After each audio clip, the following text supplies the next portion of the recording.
Good afternoon, good morning, or good evening. Welcome back to 2la84me's Gaming Tea Shop Talk. Today we have a special guest, my lovely friend and today's co-host, Lordie. Lordie, would you like to introduce yourself? Hi, I'm Lordie. I'm just kind of here. I keep trying to do things and nothing ever works out. So I'm just kind of wandering the interwebs of whatever. Well, I'm glad you wandered in here somehow.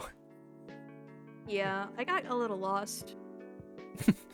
Did you stumble in half drunk or were you just kind of thirsty? Well, I mean, I just had a little bit of my Moscato, so like I guess a little bit.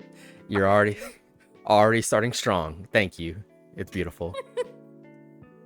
Well, let's get right into it. Today, I invited you on because you wanted to talk about your very famous and very fun and interesting Deltarune theories. However, you don't exactly have the means at the moment to do a full production video that would take hours and months in editing and serious work in scripting to get it all done. So instead of having you run a stream on your end, I'm running a stream on my end.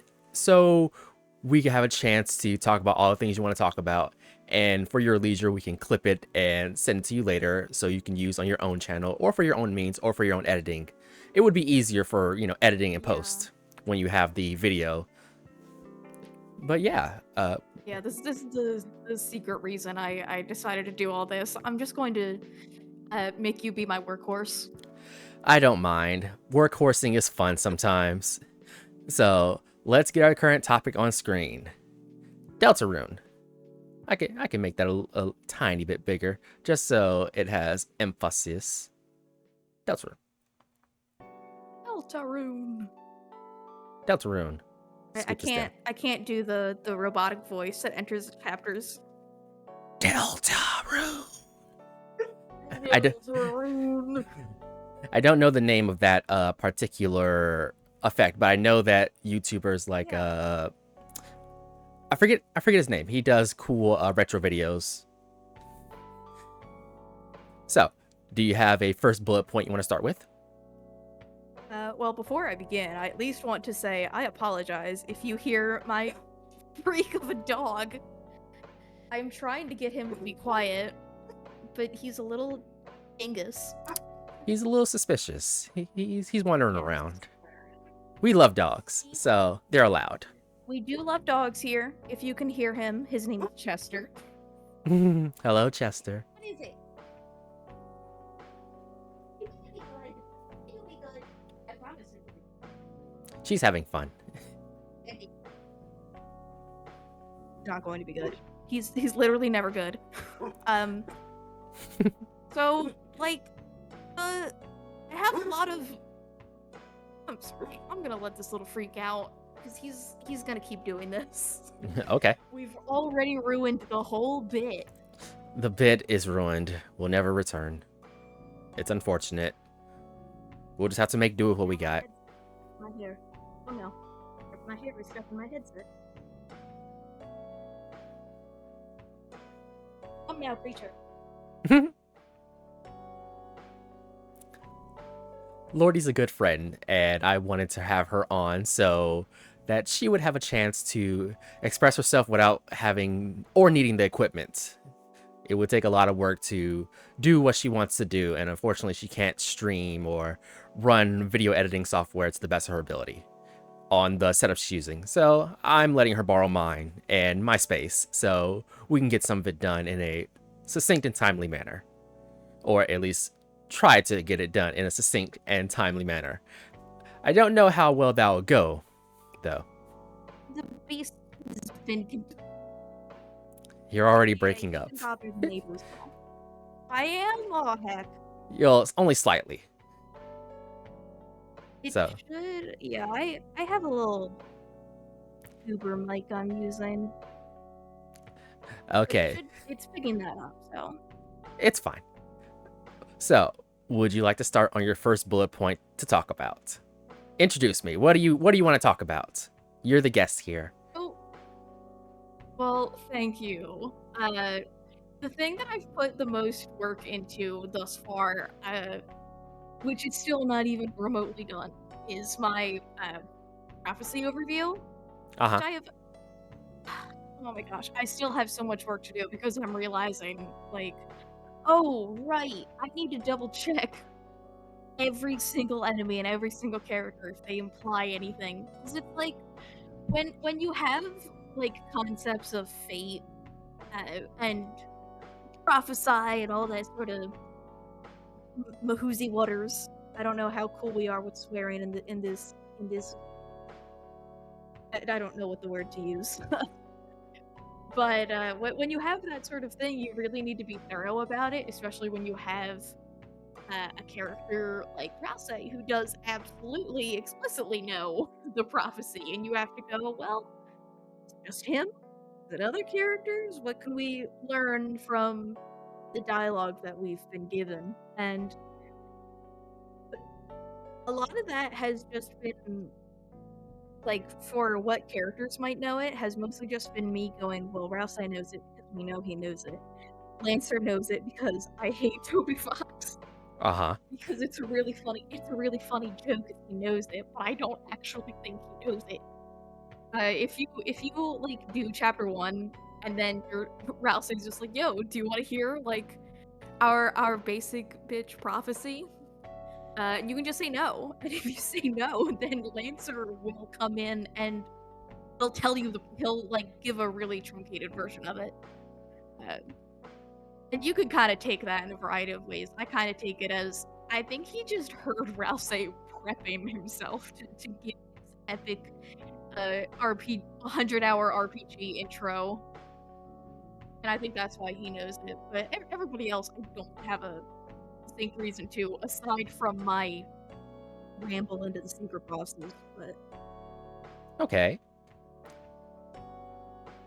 so So, yeah, it's mostly just like the concept itself is just like going into what the prophecy is, what exactly it might imply in the future, who would know it, who might know it, what they are taking from it. Since a lot of any sort of prophecy, Mahuzi Water is very you can take of it what you will.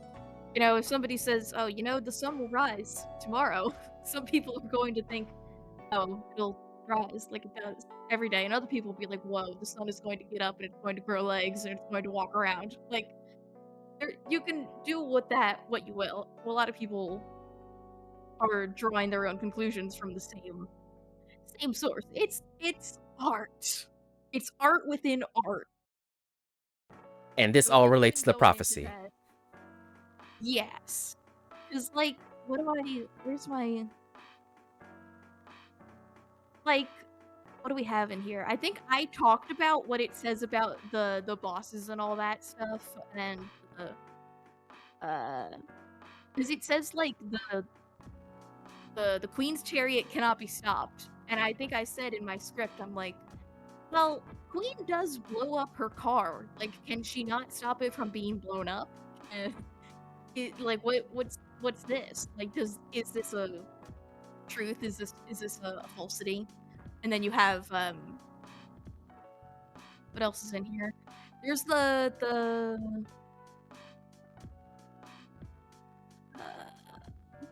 I know, I'm being a great co-host. Hey, it's your first time. And It's technically my first time here, but I have done other stuff. Uh, Countdown into the Earth Expired. Yeah, the knight which makes with blackened knife shall duel with heroes strife by strife. Like, that's obviously talking about the knight, but I know that there are some goons in the Organics in early chapter 4. When you talk to them during, like, one of the first, like, puzzles, they say, like, "Some of us don't trust you. They think you're the knight," which is really funny after 4 years of Chris Knight posting. I didn't do that, but I sure know a whole lot of people did.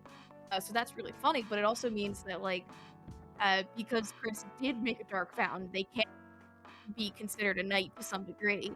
I saw a meme right after the chapters came out of at Bit from Megamind of, "Oh, you're a knight. You're not a roaring knight. What's the difference? Presentation." That's silly. Oh, it's amazing. It's amazing. I hate it. Great. I talk about that. I talk about how based on things that all of the secret bosses say, the way they imply, like Jebel talks about the knight and talks about Queen, Spanding talks about the knight. He explicitly brings up like communion and like the church terms, which comes up in chapter 4, and he obviously brings up Tenna, but that's like there's a and then hypothetically, we don't freaking know. We only have up chapter 4.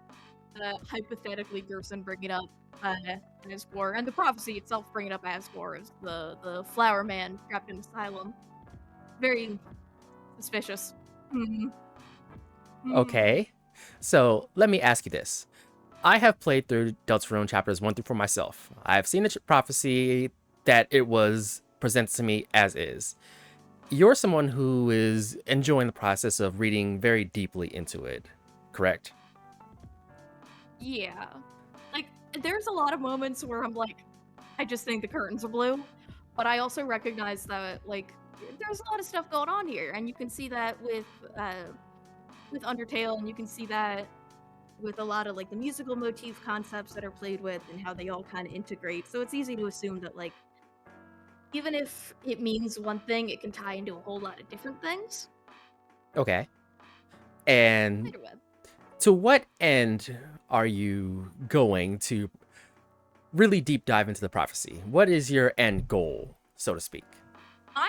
My end goal, it's very similar to stuff that, like, people like Andrew Cunningham have done, of, like, putting all this information in one spot and saying, "This is what I think it means," but there's so many ways that you could take it. Like, I think the final prophecy has something to do with Noel, but not everyone is going to think that. But that's just the way that I am interpreting what's being presented, and I am trying to, if possible, engage in a sort of conversation. I'm ready for people to, like, pop into the comments or chat or whatever, like, "Yo, you're an idiot. It actually totally means that this, that, and the other thing will happen because of this thing that I saw." Because it's like, in the lead up to chapters 3 and 4, there were so many concepts being played around with. There were, like, a lot of things that we, like, just nailed on the head, like the Church Dark World, like who Noel's mom was, all this kind of stuff. But there's so much we didn't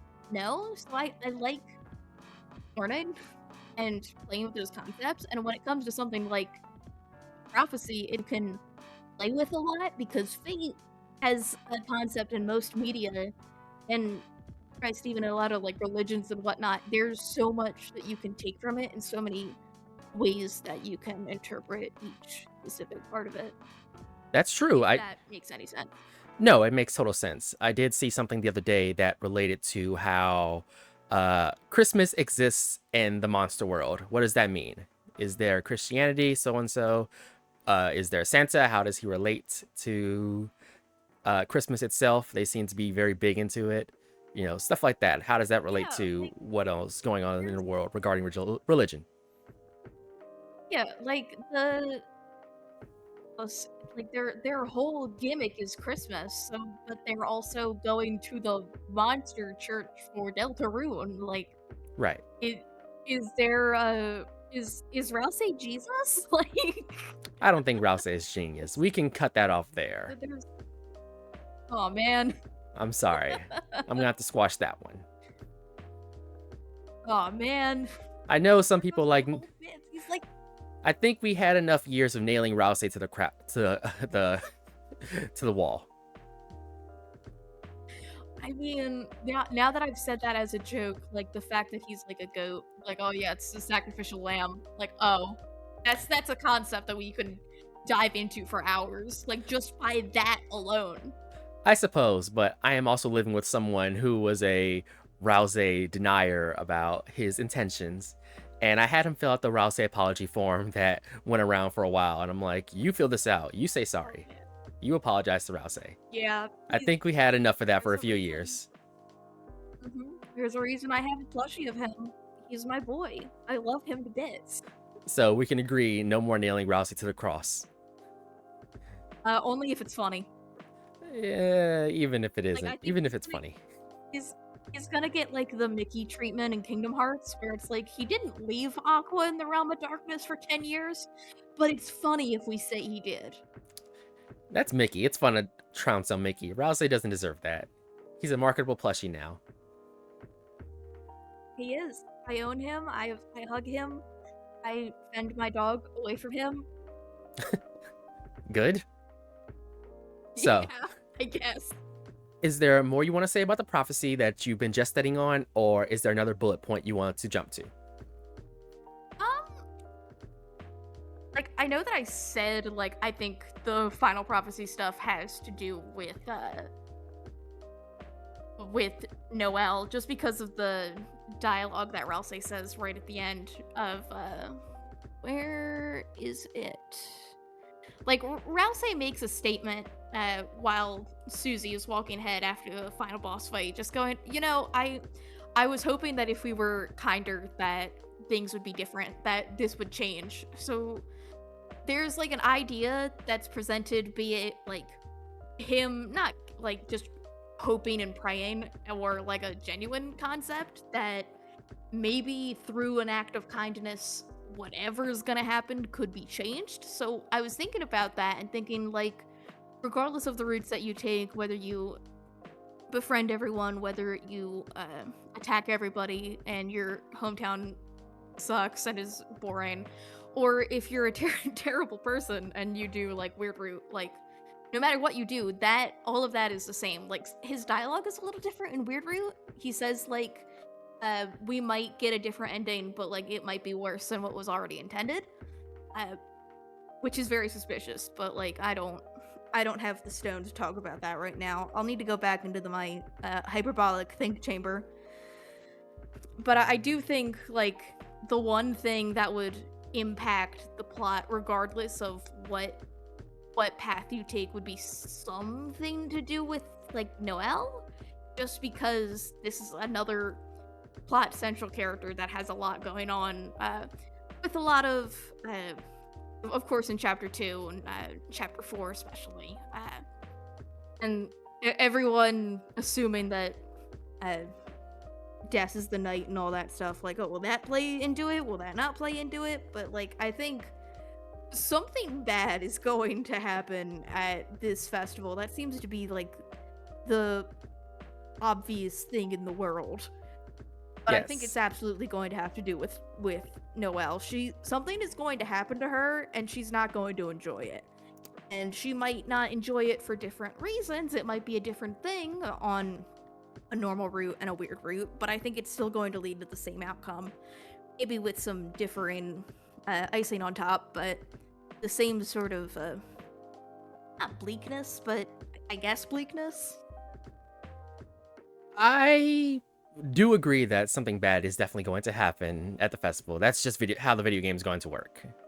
And I agree that probably doing bad things in the game will lead to a worse ending, a la, Undertale. That happened a lot. Yeah, I think it's I can't explain it, but there's a part of me that thinks like, what if you get the happiest ending by being the most horrible person, and it just feels like the most hollow victory? It's like the ending of Fire Punch. Yeah, but if you want to do that to yourself, you're more than welcome to do it, which is why Toby Fox games are always interesting. The option to do that is available to you. Yep, I'll beat him to death with hammers. And by that I mean I will give him a big hug. Okay, so suffice to say, that is all you have to say on the prophecy specifically? Much. Alright. What would you like to talk about next regarding Deltarune? I have a thing that kind of is a nice segue, talking about the weird route is I think like to a degree the weird route is a shipping metaphor. If you were on Tumblr in ye olden days, maybe if you're even like on Tumblr now, stuff like AO3, not really AO3, more like Wattpad, fanfiction.net, just it's something that I see a lot, but not really now.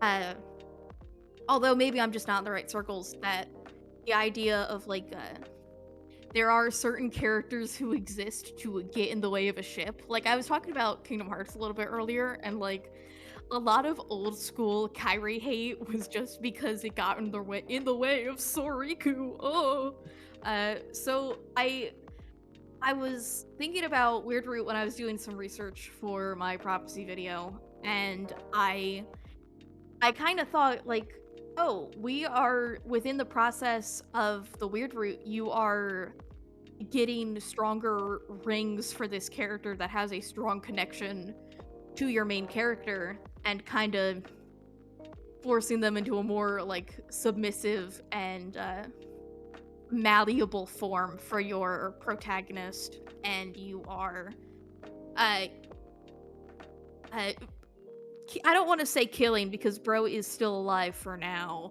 You are like taking care of what some might consider an opposing force for your romantic intrigue. So I think there's reason to believe that like you can take this as a shipping metaphor. Does that make sense? Do I need to go into that? It makes sense, but it doesn't really make sense in terms of it being shipping. However, if you are a big AO3 and Tumblr user, I can see why your brain would be infected that way. But to my normie brain, that doesn't make any sense, unfortunately. I'm sorry. Like it's not supposed like I don't know. It'll depend on what goes on in future chapters, but like the whole ring symbolism, and then Birdley thinking that Noelle has a big crush on him when when she absolutely does not. It's like, oh, it does read like a. I keep wanting to say yandere simulator because there's something terribly wrong with me, but I couldn't. I shouldn't say something like that. You shouldn't. That's not very nice of you. I shouldn't. It's not very nice of me. But like those sorts of stories where they're like, what if I need to get rid of this opposing force because this person is for me and I need to do what I need to do with this individual. I don't really know what it means. That there's a reason these are tiny bullet points. Uh-huh. Okay. I won't judge you too harshly. I'm just trying to understand that. No, I'm trying to relate to you that that's not quite in the normal Deltarune fans' mind of the Weird Root is a metaphor for shipping. I think that's a bit level 9 in the iceberg reading, unfortunately. Yes. It's a little crazy. Yeah, I'm gonna go down there with those guys and their submersible that exploded almost instantly. That's where I'll be. I don't know if I want to be a platform for that, unfortunately. I'll be a platform for the vanilla things, like talking about the prophecy. But as for a platform for Weird Root shipping metaphors, maybe we can jump to the next bullet point then. Yeah, I suppose so. I had a thing about it's like the exact opposite of a lot of my other concepts of like, should we really be looking for all the answers right now? Because as I had said prior, like stuff like chapter 3 and 4, we were able to get a lot of concepts like pretty spot on, like the church, like Carol, like all these like. I started chapter 4 and I got flashbanged by like, oh my god, is Omeron's smog real? Is Piles of Azrael's dust real? Which I hope you don't understand anything I'm saying. There's no, you're speaking gibberish. You're not speaking to normal people. I'm sorry. Okay, good. There were a lot of fascinating fan theories in the years in between, and the most obvious, of course, that you can like point at and say this is what we were wrong about is like, one, Tenna's entire personality. Bro was Aura farming for nothing for 4 years. And then all of the Mike stuff that we got in early chapter 4 or post chapter 4, however you want to do it, like complete left field, and the stuff with the Knight and the Titans and all that stuff. That's all like we couldn't have predicted any of this. And there's a part of me that's like, I want to know the answers now, but there's another part of me that says I will never know the answers now. There's no way. Like, there's no way. And I think there's value in both of those ideas. Like, I'm gonna keep talking about Kingdom Hearts. I've been talking about Kingdom Hearts a lot. Like people discussing like, oh, what's KH4 gonna be? Like, oh, here's all these concepts, here's all these worlds they could pull from, and all this stuff. And I'm like, if you set up these expectations for yourself about what it's going to be, it's just going to make you upset. Like Right. that's why people didn't like 3, because it wasn't what you gassed yourself up into thinking it would be. So like, I want to have these ideas, I want to have these discussions, but I don't want them to be like what I encircle my expectations around, if that makes sense. Yes, that makes complete sense. I get that. You don't want to be bound by your expectations, but you would like to think about it in the manner that is unique to yourself. Yeah. It's like there are definitely some people who like play the chapters and they're like, this is not what I thought it was going to be. I want a refund. Like, y'all don't know what fun is. Maybe they shouldn't go into them expecting whatever they were expecting. Maybe they should just expect to have Yeah. fun. But that's neither here or there how Yes. other people enjoy themselves in their own free time in the comfort of their own home. Yeah. Like, granted, I guess I'm coming from a very biased perspective, considering I also read Chainsaw Man weekly. And if you put a gun to my head and told me to predict the next chapter of Chainsaw Man, I would tell you to shoot. Like, there's nothing you can predict less. So I have predictions, I have concepts, but like, I don't want that to be the defining feature. I want to just have some fun. Like, I'll sit in my bubble. You know? Yes. I'll have fun, I'll play with my dolls. And whatever happens will happen. That's a good way to think about it. I think that, for one, trying to predict Chainsaw Man is definitely impossible. I agree with you there. You're not going to know what's going to happen next. You can kind of vaguely guess what might occur based on Fujimoto's prior works. There is a sort of narrative through line that you can see. It might be extended, it Yeah. might have a little more detail, but knowing exactly what's going to There's, like, happen. yeah, like you're defining like northwest, east or south. Like you're not saying, you know, at this point they're going to make this left turn and this right turn and it'll go in a circle. Like there's no way to do that. Okay. Well, I'm glad we got that out of the way. I'm glad you are willing to have fun in your own way without being bound by your own expectations. With that being said, do you have your next bullet point ready for Deltarune specifically? You know, I'm really trying to think, because I only have some stuff about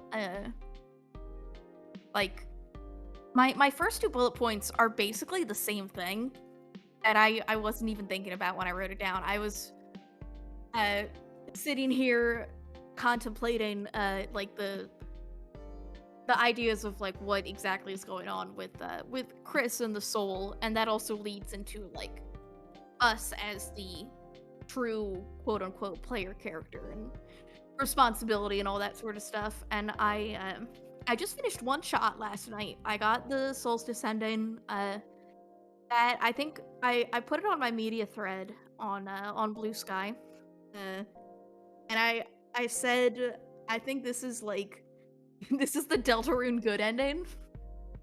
Okay, man. I don't. I probably isn't.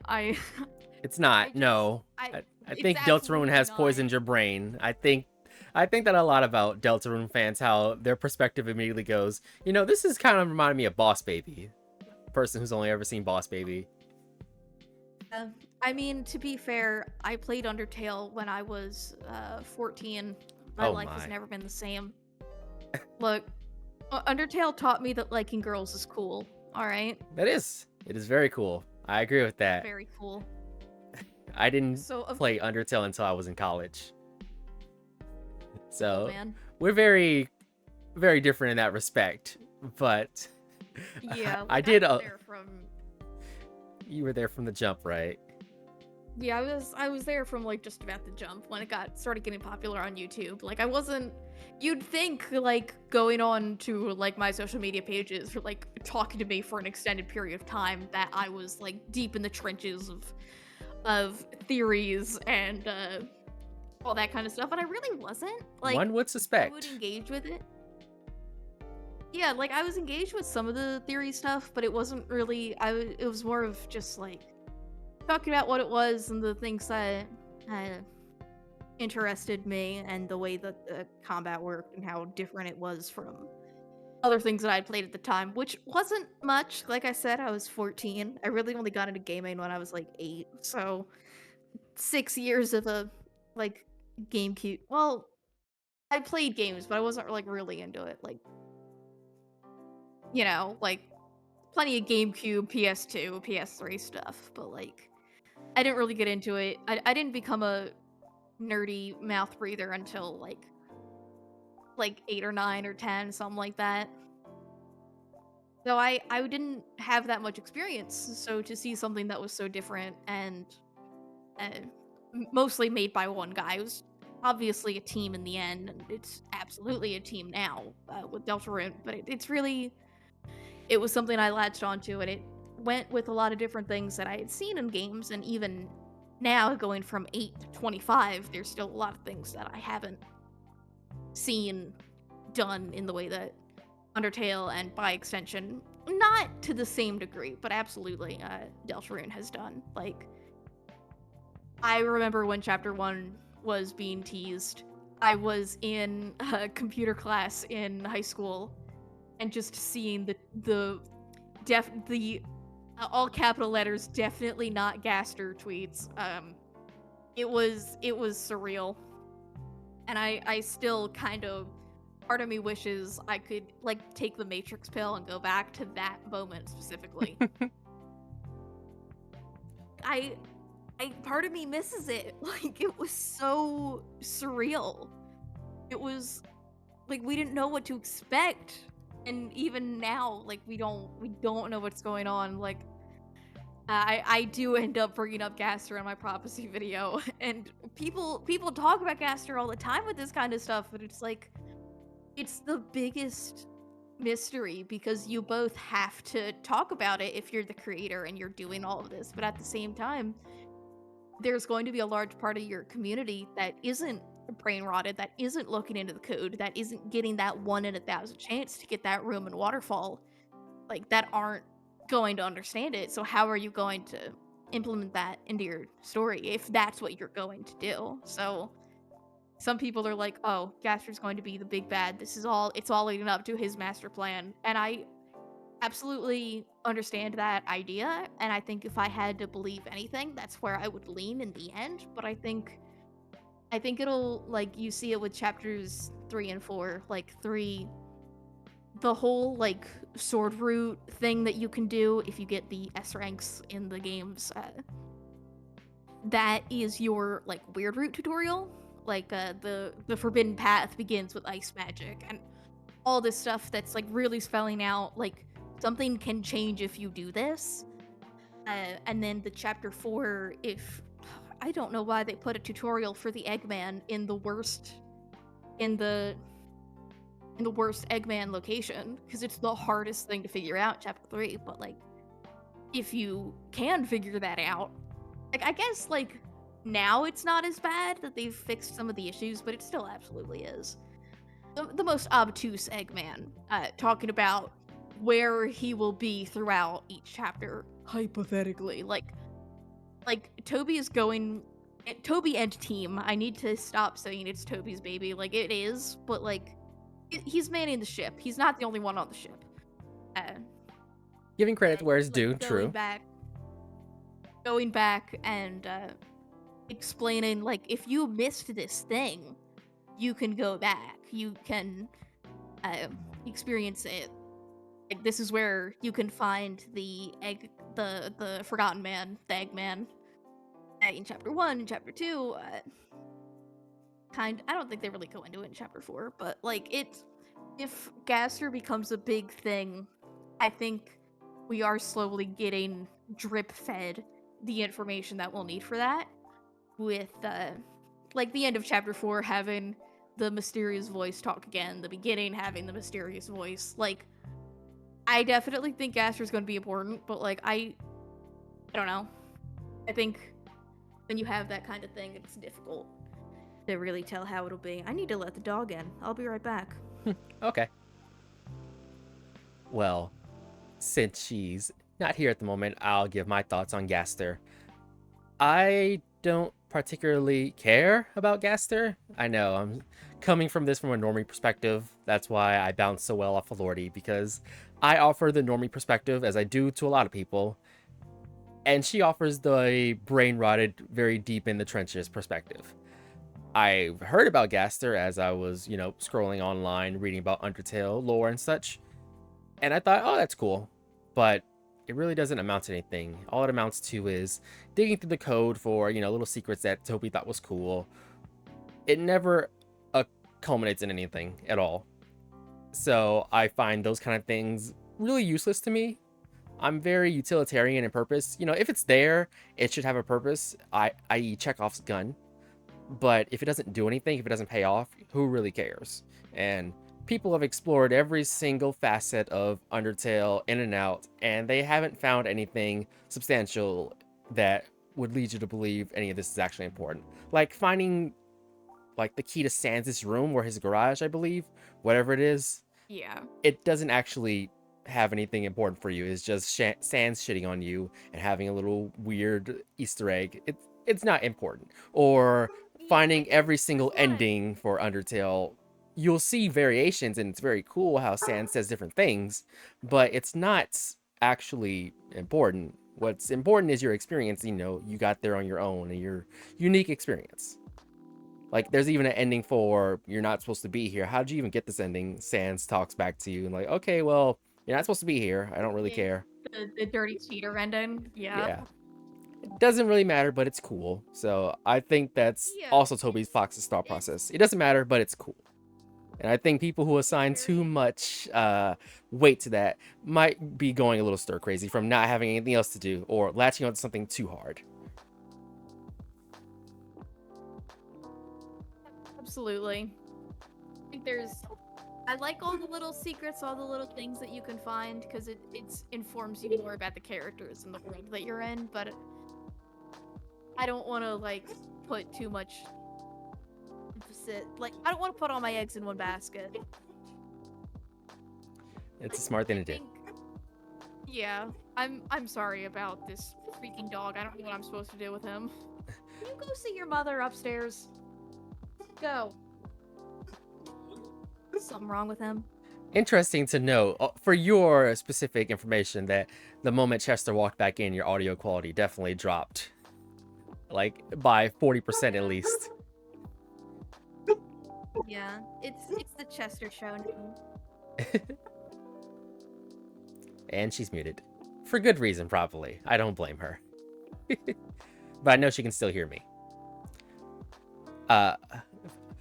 Something else I think about when people go too deep into Undertale lore and finding out every single thing, it does inspire them to create interesting, unique things, such as Undertale Yellow, which is all based off of just a little bit of dialogue from the cowboy hat and gun and the ending of the normal route where you're fighting Flowey with all the hearts and you're getting information. And fans took that little bit of information and they went, hey, I think that's cool. I'm going to follow up on that. I personally haven't seen any Gaster projects that really blow him up. Maybe there's some crazy, real lore deep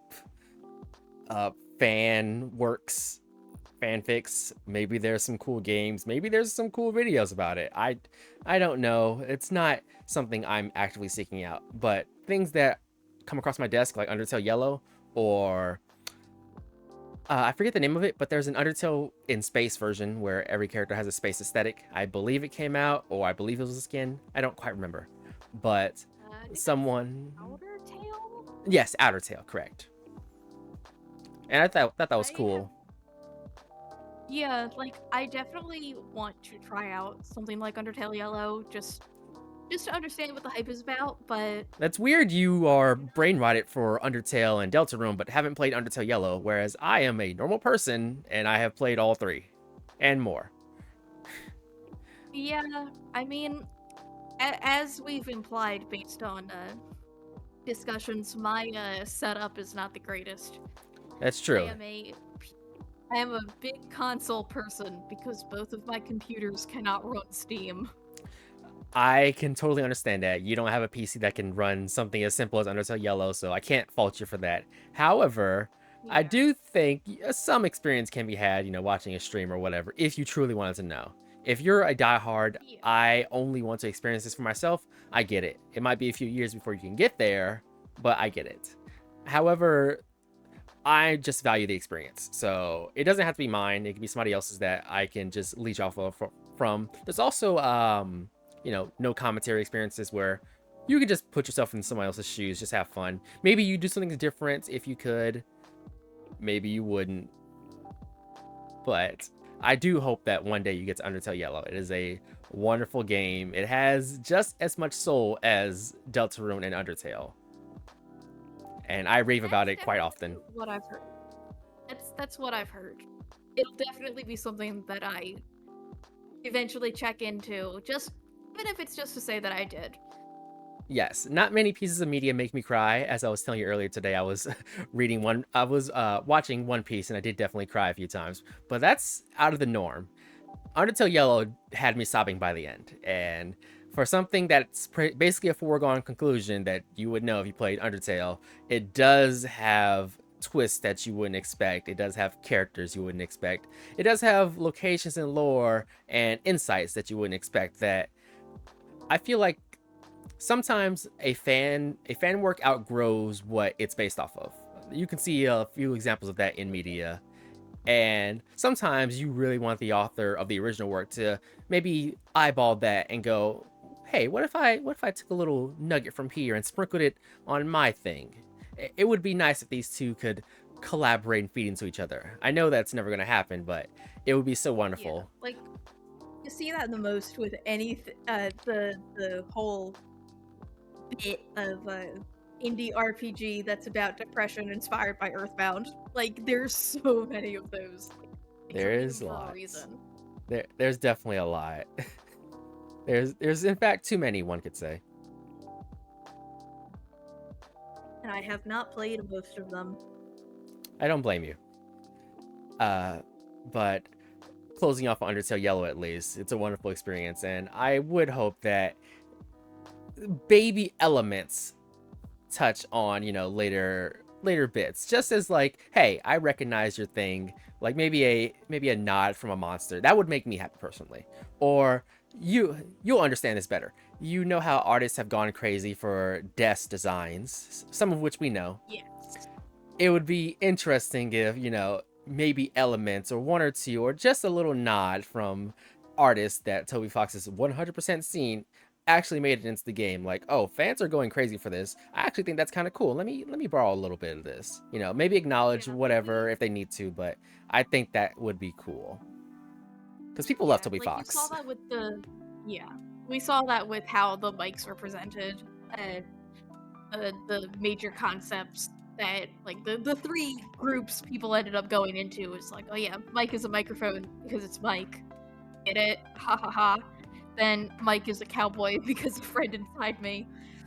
Which, oh my god, there's not enough alcohol to get me to properly ramble about friend inside me. Let's Maybe another not. time. But Let's not. oh, I'll strap you down one of these days. It'll be horrible. Can't wait. Um, and There's then not of enough course, like, alcohol in me it, for that to happen, and I don't even drink. yeah, and of course, like, oh, it has to do with the image underscore friend, which is another thing I don't have the stones to talk about. We'll figure it out. I think it's the devil. It might not be the devil. I don't All right. figure it out when we get it. All right. We can move on then. Any other bullet points regarding Deltarune you want to talk about, touch on, go into while you still have the interest in it? Hmm. like, maybe not here. Like, I had a couple of, like, tier lists I wanted to do with some other friends just as a fun thought experiment, but those will be in my own time. So I wanted to, uh, ramble about, the, like, defining features of all of the characters that Toby has made that people, like, start chewing on like bones, sometimes figuratively, sometimes literally.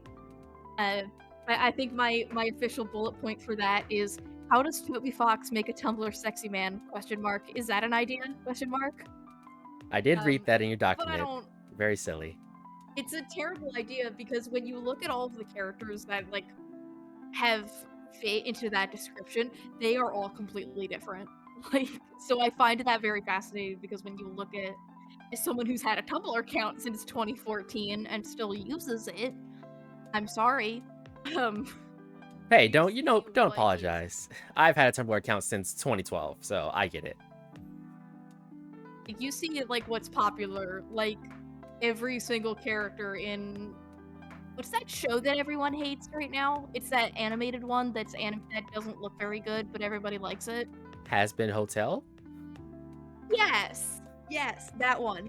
Every single character is like very clearly designed to be like the Tumblr sexy man. But then you look at things where they are like very I think when the chapters came out somebody said every Toby Fox Tumblr sexy man is homegrown in his backyard. Yes. And came out fully formed. Like there was love in that heart. Like I haven't seen uh people say that Rules is a Tumblr sexy man. I will let you have that opinion, but I think he's like just too pathetic to fit into that. That's my Like, guy. characters like That's my guy. he is my guy. That's I my think he's the guy. funniest character in that.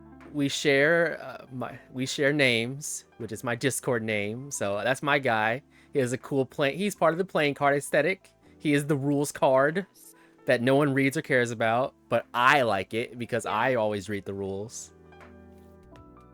That's my guy. Okay. I'll take that.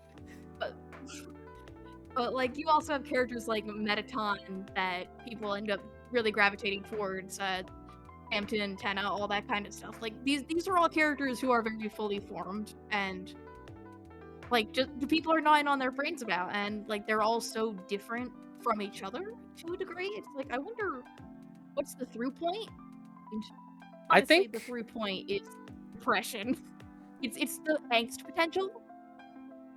Every character that I've listed has a lot of angst potential, except for Rules, and kind of except for Metaton.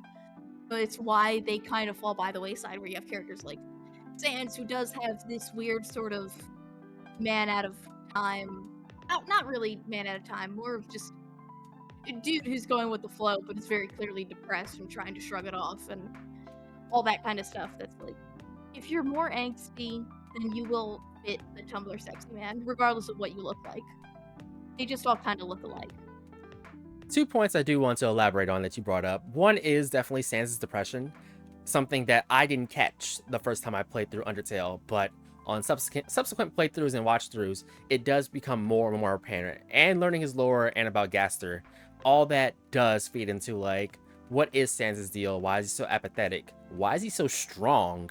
Why can he dodge? Why can he do a lot of things? I think those questions have answers that the creator wants you to find. Because you know, in media, sometimes some questions are better left unanswered. Gaster being there, I think that's a more interesting question than the answer. If we find out the answer was, okay, he did some experiments and he got blown across space and time, okay, that's a pretty valid whatever. It limits our imagination on what could have happened, but the explanation is simple. But if it doesn't get explained, the world's your oyster. You can imagine whatever you want to. Maybe he broke out of the game. Maybe he is a fourth dimensional being now. Maybe he became a god. Who knows? Maybe he set off the whole world and made a universe. Who knows? Maybe Undertale is his pet project. His Bonzi buddy. Maybe the dog is his avatar. We all say Toby Fox is the dog. From Yeah. the dog has definitely fourth wall breaking powers. Maybe the dog is Gaster's avatar, who is Toby Fox's avatar. Maybe Toby is Gaster. Maybe Ness is Gaster. Who knows? Who cares? It's very, very silly. And I somehow immediately forgot the second thing I wanted to touch on, but I did want to note Sansa's depression. It does all tie back into each other, and it does have meaningful answers. So fascinating. It's very fascinating. I love how nothing about him is different in Deltarune compared to other characters who transfer over. It's just yes. the same. He's villain. I also remember my point. My second thing I wanted to elaborate on is your question: what makes a Tumblr sexy man? Question mark, question mark, question mark. I think Tumblr is what makes a Tumblr sexy man rather than a creator. And being a sexy man. I think there are design elements that people can attach to and have fun with, and, you know, see themselves in and identify with. You know, Metaton and Kissy Mew Mew, the character who inhabits her body. You know, they can definitely be metaphors for transgender, being transgender or transitioning. I can definitely see people who see themselves in that. That's one thing. But I think on the question specifically of what makes Tumblr sexy man, I think it's definitely just people liking designs on Tumblr and going, what if I made that sexy? I don't think there's a real deep video essay to write about that, Lordie, from my perspective. Maybe you have more thoughts than me. I'm pretty plain Jane in that aspect, but I feel like the answer is pretty there in front of you. What makes Tumblr sexy man? The answer is Tumblr. Yeah. The answer is Tumblr. I think about the video of like the guy who made the video about where all of Hyrule's rivers lead in Breath of the Wild, and I'm thinking, like, the world is my oyster. I could make stupid videos that have no logical conclusion. Like, it's fun. Why not? I definitely understand what you're saying. I just want to yuck your yum a little bit, because you did want audience feedback and discussion of, oh, that's stupid, or oh, that's interesting. Well, here's my audience feedback. I think Tumblr makes the Tumblr sexy man. I see sexy designs for a stick man on Tumblr, like the most nothing design, and this gets turned into a Tumblr sexy man. I don't think people need much motivation. It's true. That's true. It was brought up before in another place that I frequent, but someone who's very popular on Twitter and other spaces is the Mario character Rosalina. I'm a huge fan of Rosalina myself. I have a sticker of her going whatever on the back of my Zelda Majora's Mask new 3DS. I enjoy her aesthetic. I enjoy her cool storybook in Super Mario Galaxy, a game I have not finished, or Super Mario Galaxy 2, a game I have not played, but I enjoy her design very much. And now that the Super Mario Galaxy movie has been announced, fan art of her has been going wild. But previously, fan of her was already going wild, so people don't really need much of an excuse to just go even more with what they're already doing. I think people on Tumblr were already going to make sexy men's. It's just they found someone that went, oh, this simplifies things. The sexy man design is already there. I just gotta, you know, make it more to my liking.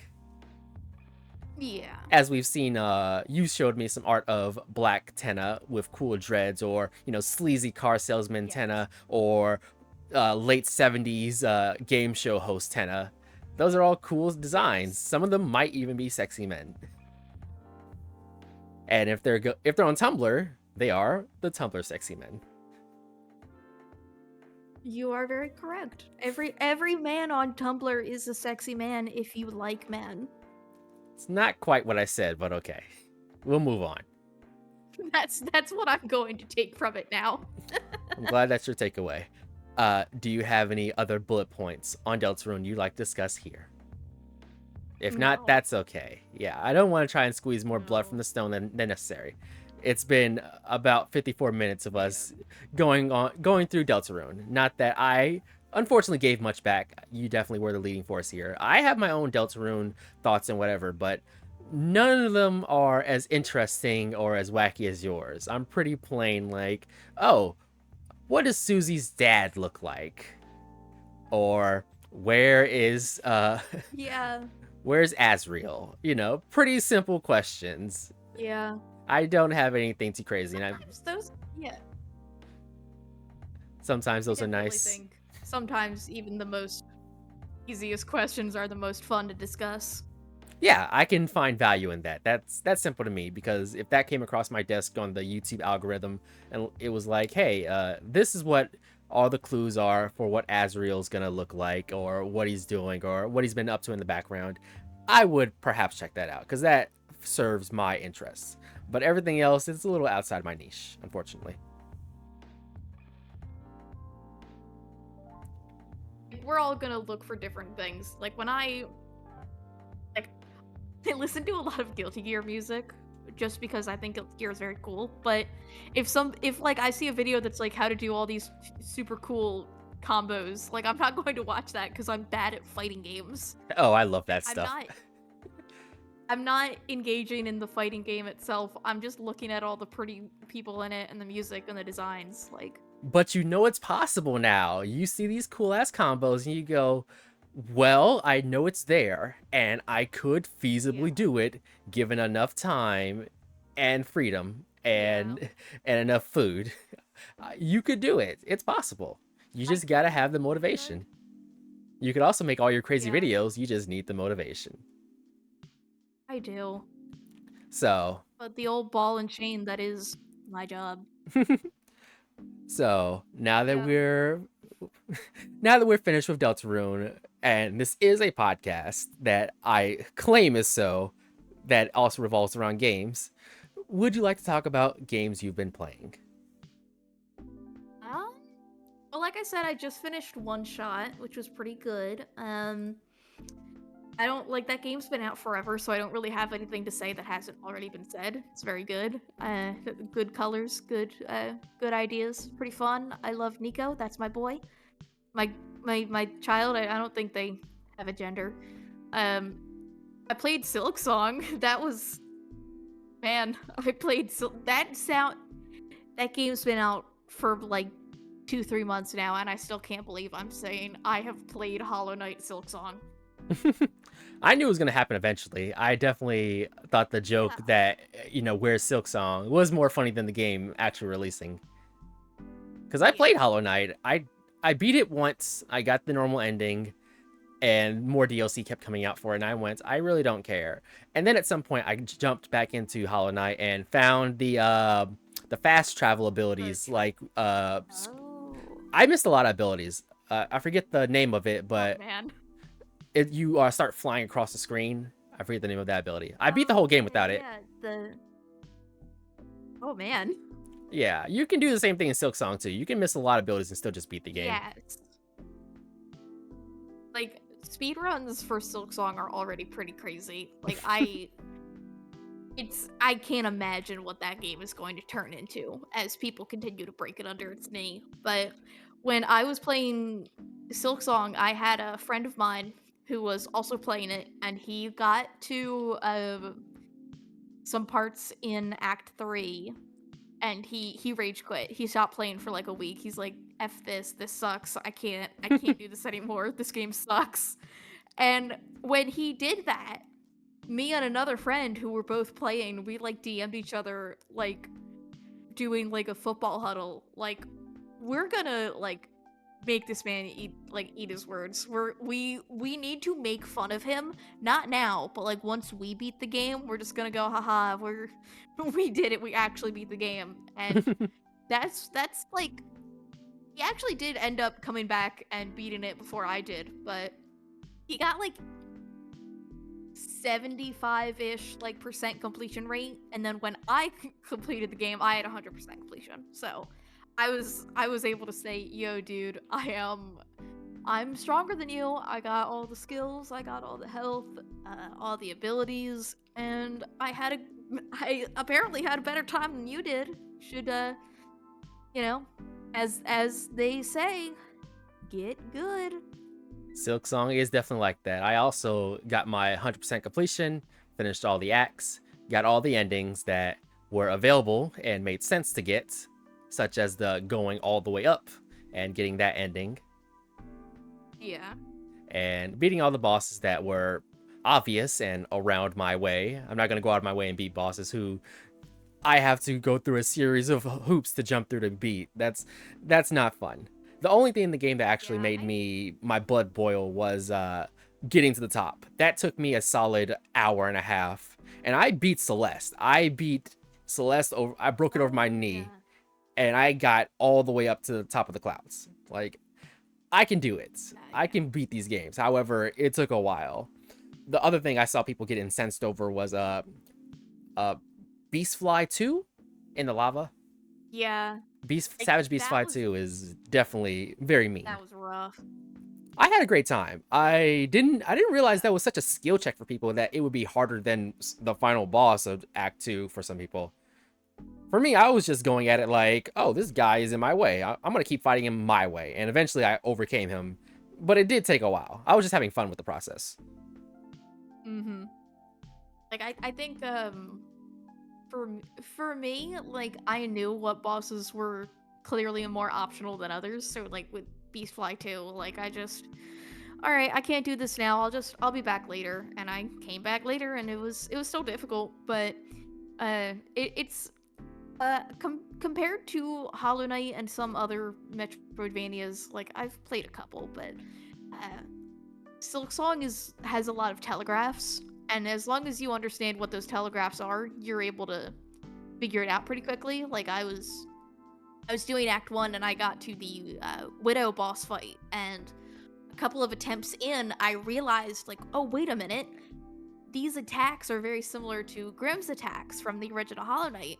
And once I figured that out, like, oh, she has this, that's similar to Grimm. She does this, that's like that. Like, oh, I get it now. And I just kind of locked in. Nice. I didn't actually have any trouble with any of the bosses in the game. The bosses that took me some time, I wouldn't say gave me trouble, it took me some time, because I think these are two different things. Like, giving you trouble is like Yeah, you can't quite can't interface, see the like ending. you don't know what they're doing and how to overcome them. It would be the Yeah, like poison swamp. Go ahead.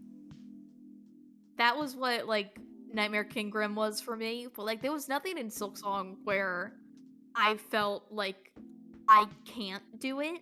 Like I think the true final boss was the closest I got to that, but like knowing that that was it like gave me the motivation to keep pushing. I agree. For me, it was the poison swamp boss that took me a while, Dude. and thankfully, I found the save point hidden in the swamp that makes it a bit easier to get there. But the challenge isn't really the boss. The challenge is getting to the boss unscathed, and then getting to the boss again in the fight unscathed. That's the real challenge. Yeah. Once you do that, it's easy. But doing that isn't easy. So he gave me some trouble. The other person who gave me trouble was the gourmet chef. I forget her name, but Uh, she's the chef in the lead up to the poison swamp. Lugoli. Sure, she has her two minions, and her attacks are very reactionary based. Like, she will do Yeah. one of two They things. got this the peach side B. Mm-hmm. And if you don't react fast enough or give her proper respect or spacing, she'll kill you in 3 hits. And eventually, she'll just start throwing poison at you. And okay, now you're poisoned, and your healing capacity is limped. I hope you can survive this. And the fight itself wasn't difficult. It was getting to her unscathed, and then getting to her again unscathed. Because the bosses that have ads in the middle of them or to them, they always seem to trip everyone up. Like, okay, hurry up and die, get out of my way. Mm-hmm. The Like next I thing, think go ahead. I had such difficulties with the Coral Tower. Like that's where my friend like rage quit for a while, and that's where I felt it the worst. Is because that's just The memory, gauntlet after gauntlet after gauntlet. Yes. yes. That was fairly easy for me. I got to the top in 3 attempts, and then once you get to the top, you unlock fast travel all the way up there, so it becomes much Yeah. easier. Like it was. And the boss of the area himself isn't that difficult. His Oh attacks no, are no, all very not readable. bad at all. Not bad at all. It's just getting to that point because there's just so much going on. Like I think all of the major Act 3 stuff, like I definitely you have to like defeat 3 of 4 bosses, and I went through the trouble and did all 4 of them just because Same. I wanted to. Yeah, 'Cause I just wanted to see the whole story, because if you can't tell already, I am a big lore head for all these sorts of things. I couldn't tell. Yeah, nobody can. I'm such a mystery. Uh-huh. Uh, but yeah, that was definitely, like, the difficult part. Like, Carmelita felt really easy in comparison to some of the stuff that was in the Coral Tower, but I guess we all have things that are difficult to us. Mhm. The next thing that gave me big trouble was the gauntlet in the Citadel. I forget it's Oh, in the yeah, lower the left high corner. halls. Yeah, the high halls. Yeah, yeah. Did And you get did you end up getting help for that, or did you do it all solo? I didn't know you can get help. I'm specifically talking about the Oh gauntlet boy. that ends in 2 big guys coming after you. Yeah. Yes. Yeah, that's a gauntlet. You have to go through so many waves of enemies, and they're just unending, and you're having trouble fighting one guy, and then you go through another set of enemies, and then here's your reward. 2 more big guys. Fight them at the same time. Get good, lock in. I could feel my soul leaving my body at that point. I'm like, oh my god. The first time I got there, I did beat it. But getting there the first time was mind-numbing. I just kept dying to the flying guys and their little bees. And I'm like, come on. Please end. Let me go through. That was the worst one of the gauntlet fights. Every other gauntlet fight, it was like, okay, I just got to dodge. That's easy. Yeah. Like that one you can get you can either get Chakra to help you, or you can get Garmond and Zaza to help you, and it's like that they should have signposted that better, that you needed help. I did not know you can get help. I had Zaza and Garmon show up for the first fight in against the boss. I forget the name of the zone. It's in the lead up to the Citadel. It's like the ruined city where the bar is. Where the big bird thing, Morwing. Yeah, Morwing. Yeah, I had him join for that fight, and so subsequently I never saw him again in any other fights. But if I had him or Chakra join me, it would have been way easier. But no, I did that solo. I'm sorry for your loss. Well, don't be. It was fun. I needed to be stopped, or else I would have just kept steamrolling the game. And finally, the last thing that gave me trouble was the final boss. Dude, that was rough. But it was really good, but it was just getting to the point where you could do it. Like, it felt really rewarding, but it also felt so difficult. Like, I don't know if I had ever said this before in our conversations prior, but going back to Kingdom Hearts, which I somehow don't have any bullet points on for YouTube concepts, but Please don't. There's already enough. oh, there's never enough. We don't hear enough from women about Kingdom Hearts. What are we doing here, man? I have done my Kingdom Hearts series on this channel. I am sick of Kingdom Hearts. And unfortunately, I still have more Kingdom Hearts to play. I don't know if I've ever told you this, Lordie, but I don't like Kingdom Hearts. However, Oh man. everyone I know is a huge Kingdom Hearts fan, and I've been attempting to get into the series since I was 12. Since I was 12 years old. Mind you, I'm about 4 years older than you. So I've been trying for a long time to get into this series, approximately 15 years, give or take. Man. And throughout middle school, high school, college, adult life, it has taken me so long to beat Kingdom Hearts 1 and beat Kingdom Hearts 2, the main 2 that people, talk about before we get into Kingdom Hearts 3 that came out later in, everyone's lives. I don't see the appeal. It has not grabbed me. I don't have nostalgia for it, despite being old enough and seeing it early enough to have nostalgia for it. I have no nostalgia for it. Just so you know, I've beaten Kingdom Hearts 1, I've beaten Kingdom Hearts 2 on this channel, and Sephiroth. I did everything in the game that everyone would consider is the cool thing to do. I have a whole video of me fighting Sephiroth, honestly. I only cut out, like, the really boring parts, but I was in there for, I think, 5 hours. Oh man. Yeah, I did it. I did it for legitimacy. And I was telling one of my friends that I hate this so much, but I want you to see me doing this. And they're like, why are you playing this if you don't like it? And I told them very honestly, I'm playing this for my education. I want to know what is the thing that makes people foam at the mouth for it. That's what the series is called. Kingdom Hearts 2 for our education. That makes sense. Like, I started playing Kingdom Hearts when I was in high school. My now ex was talking about it for like such a long time. It became a big bonding exercise for us, and I definitely enjoyed it. I don't see the same appeal in it that you might have or some other people have. I guess I'm just kind of in my own way about it, but like I was saying with like difficulty and stuff like that, like I can't fight any of the super bosses in Kingdom Hearts 1. I tried, like I looked at Phantom, I looked at like Kurt Zinza, I looked at Unknown, like can't do I beat Sephiroth in Kingdom Hearts 2. I didn't do Lingering Will. Legitimately, I beat him with the like it's the negative combo, like one hit combo strat that you can do that just unlocks him. I did that. That's the only way that I beat Lingering Will.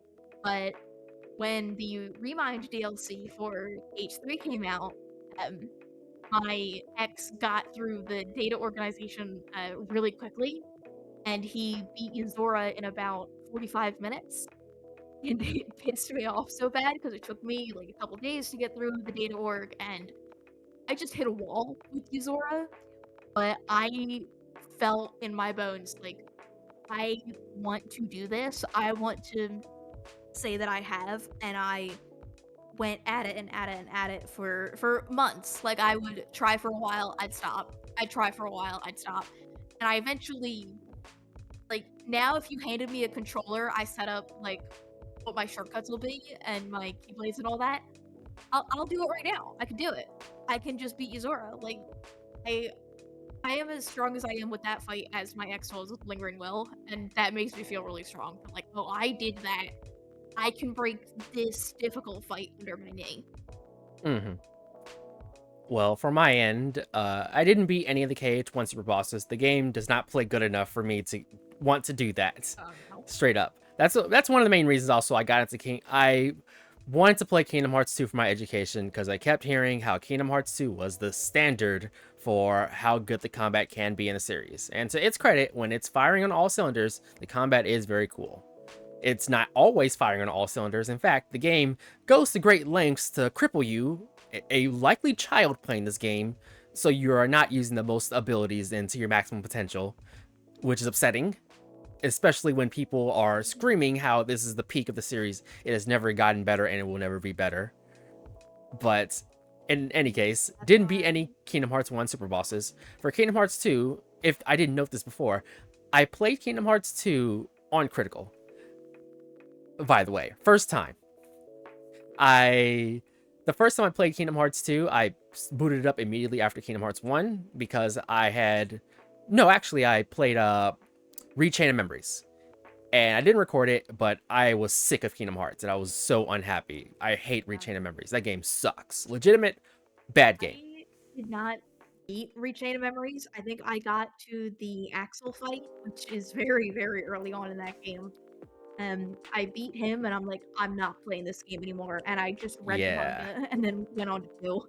And guess what? When you beat the game, you can do it again. But this time it's Riku, a slightly harder character as I understand. And I went, no.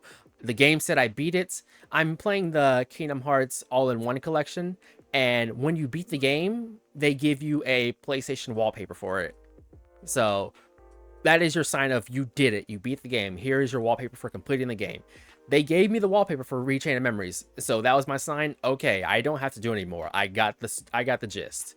I did not beat any extra super bosses. I did not do anything crazy in the game. I beat it for my education. I went, this game fucking sucks. Then I, for some reason, was spiteful enough to boot up Kingdom Hearts 2 immediately. And I was told, play it on critical. That is the way to play by some people. Other people I know now say that's a stupid thing to do for your first time. Don't do that to yourself. That's a bad idea. You were told that by chronic masochists who need to go to therapy. I was told that by rabid Kingdom Hearts fans who I have a strong dislike and still have a strong dislike for. But that's what I did the first time I played. I got all the way to Captain Hook's Island. No, it was the Pirate Island in Pirates of the Caribbean and Kingdom Hearts 2. Forget the name of it. Port Valley or something. Port Royal. Port Royale.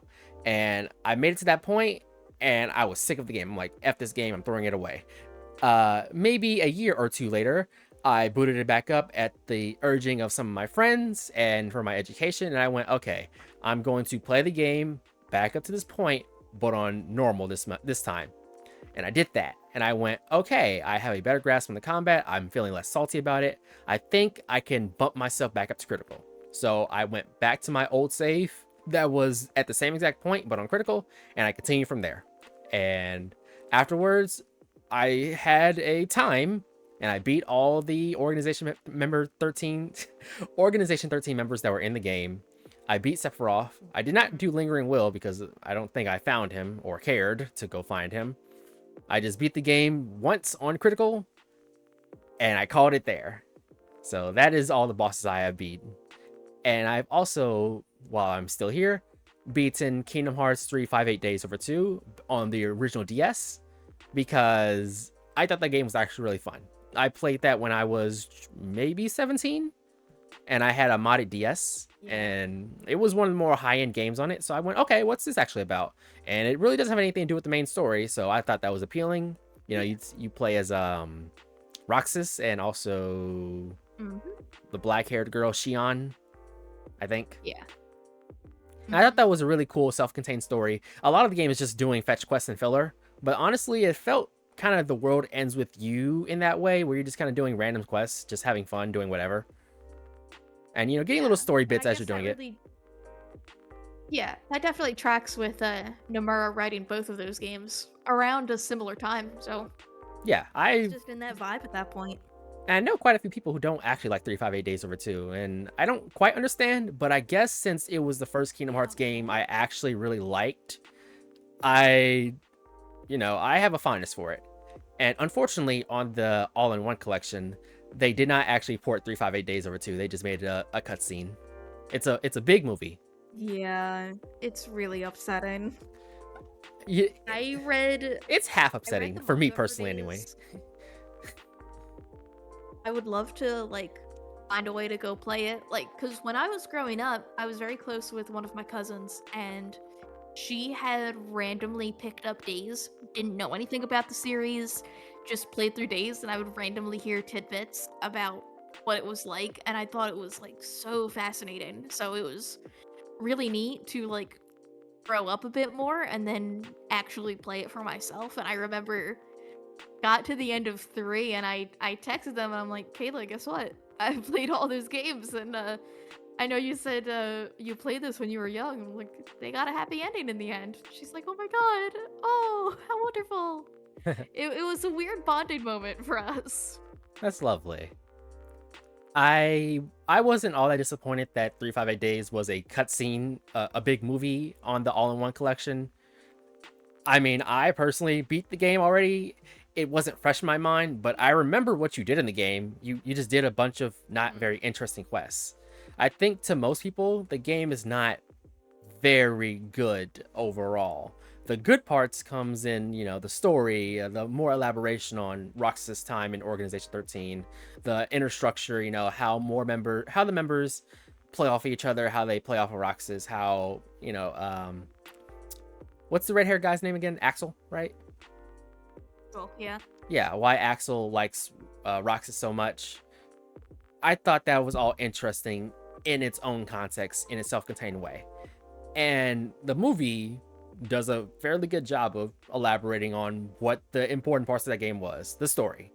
So I don't really blame them for that. It's like if they made a story movie cutscene viewer for what's the name of the mobile game that got canceled? Union X? Union Cross. I'm gonna say Union X. I don't care. See how I know the names of these stupid things, and I don't know them until they're out of my mouth and I'm actually correct. That's how much I have tried to get into Kingdom Hearts. Not because I want to like it, because I want to know why people like it. Yeah. So if that happened for, Union X, I wouldn't be upset. I would be overjoyed, in fact. Sucks. I don't care, whatever. So I wasn't disappointed with that. So the next game I have to play either on this channel or for my own amusement would be Birth by Sleep, which I actually did play a little bit on my PSP back in the day, but I had more fun and interesting things to play on the PSP, like Metal Gear Acid or Final Fantasy Tactics or The Third Birthday, which isn't a good game, but it plays good. Yeah, I've had games like that. So eventually, 80 hours into the PS4 Mad Max game. hey, that's a Game good is game. nothing. That's a good Yeah, it's game. like it's nothing. You turn your brain off, and then all of a sudden, 80 hours have passed. Yeah, I don't blame you. That's a good game. Just so you know, one day, I promise you, and to all other my friends I told this, I will beat all the games in the Kingdom Hearts series. I have Kingdom Hearts 3 on my shelf right now, and since it's not part of the all-in-one collection. I got it off eBay for $10 back in 2020. Or when did Kingdom Hearts 3 come out? I can already tell how they felt about Kingdom Hearts 3. That came out in 2019. Yeah, I got it in 2020, and I got the all-in-one collection off eBay for $15. So I got the entire Kingdom Hearts series at that point for a whopping total of $35, which felt right. That felt correct for how I feel Yeah. about the series. Like So I'll put my foot in the sand, and just announce, like, as someone who got into it very, very later on, like I started playing it after KH3 had come out, like, because I kind of followed the ending of like the marketing campaign for 3, and I was like, damn, this looks really cool. I want to see what this is. Uh, I think Kingdom Hearts 3 is my favorite out of all of them. I think the gameplay is the best that it's been. I really like uh, that you can just have more party members with you. I like the world concepts that they do. I think it's really good, and I think a lot of the hate is very superficial. It's a lot of, oh, it's not what I thought it was going to be, and it's I mean, some of it is definitely warranted. Like, we didn't need to do what they did with Arendelle, but I don't think it's as bad of a blot on the series as some people think it is. what specifically did you like about Kingdom Hearts 3? I really liked the gameplay. I liked all the form changes. I locked in with the Tangled Keyblade for a majority of that game, if only because I thought the form changes were just so cool. I liked it was like this like staff thing that you just glided around and you shot like lasers and stuff. It was very fun to play around with. I used a lot of magic. Like, I felt like I was engaging more in the combat than I was playing 1 or 2. Where in 1 and 2, I just mostly just kind of mashed the X button. But with 3, I really, maybe that's just because I had played more of the series, or I was a few months older. I don't really know. But I enjoyed it more. It felt more refreshing. It was made for what I was playing it on. What difficulty did Um, you play Kingdom Hearts 2 on, just for reference? I played everything on the standard level difficulty. Okay. Because what you said before about just mashing X and to get through the game. That's okay. I was told that if I play the game on standard, I'll have a fair enough time, but it will mainly just be a mashing X simulator. So I went, okay, well, I don't really want to do that. I want to understand where the love comes from the sickos who keep banging down my door and saying it's actually a good game. And they go, okay, well, play it on critical. That's where you actually have to try. And I went, okay, I'll try. So what you said resonates with me. I wholly agree. Like, the games are press X simulators until you turn the game difficulty up. Then it becomes, okay, actually you have to try. And I don't mind trying. I don't mind trying if it serves a more wholesome experience. There's definitely like moments in all of the games where you have to like focus a little bit more, usually near the ending. But definitely like KH2 is press X unless press X simulator, but if you're not pressing X, you're pressing triangle. Yeah. But I think 3 is the most ingenious when it comes to how it presents combat and what you can do with it. And even then, you're still mostly pressing X, but like it feels like you're making more of a difference with certain things. Right. I can understand that. And They've gotten I better. like what it, yeah. And I guess because I didn't have years of expectations to build up for something like Kingdom Hearts 3, I had a lot more fun with it because I didn't have anything weighing on me. I didn't know what to expect, so I could just enjoy it. Right. Like, I totally understand. Kingdom Hearts 1, mostly a matching X simulator, but I currently, in my list of Kingdom Hearts games I've played, I still like Kingdom Hearts 1 the best because it is simple. I played the game on standard. I didn't have any need or want or expectation or direction to play it on harder difficulties. I know that if you do so, you'll get more secret cutscenes for, later games, but I don't care. Those games are already out. And even if I played them in their context at the time, I wouldn't care. The games are going to come out. So I had an enjoyable time because my experience was quite pure in that way. Played it on standard, no one was on my back, didn't have any expectations, and I thought all the worlds were cool. I especially like the Alice in Wonderland world because I'm a big Alice fan. At some point, I do want to talk your ear off about Alice Madness Returns and American McGee's Alice. Is that on a thing that I could buy? Like, can I get that? Is that on PS4, PS5? Is that on the Switch? I don't know. I would love to play it. Sorry, little sister. Those games on console are locked to PS3. And if you want to play them on Xbox, you have to have an Xbox. I believe off my Xbox. Yes, I'd like to believe that Alice Madness Returns, at the very least, is on Xbox. That's a classic game. There's a lot of back compat games. It's a really good game. It's indicative of 7th gen, so I would be surprised if it wasn't on back compat or in the library at all. But if you want to play American McGee's Alice specifically, I think that was only available on PS3 if you had the special edition. Ugh. So you'll have to either suck it up and watch a video for it, or wait and get a PC copy where you can play American McGee's Alice, or you can play American McGee's Alice in Alice Madness Returns as a separate exe file. I think I do still have a PS3 down in my basement, but I have no idea if it works anymore. I have my PS3 still plugged in. I use it for occasional looking back on games. Unfortunately, however, sometimes it is want to die, so I try not to boot it up too often.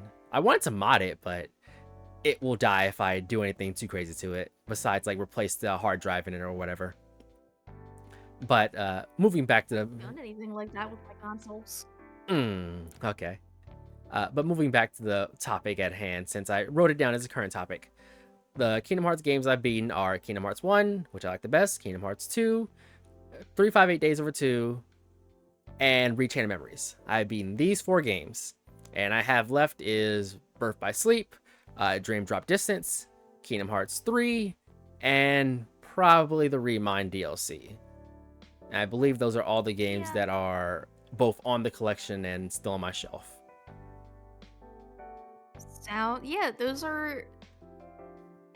They're all very good in their own weird ways. Like, I feel like I'm missing a game though. BTS. There's like another Game Boy like game or something. Coded.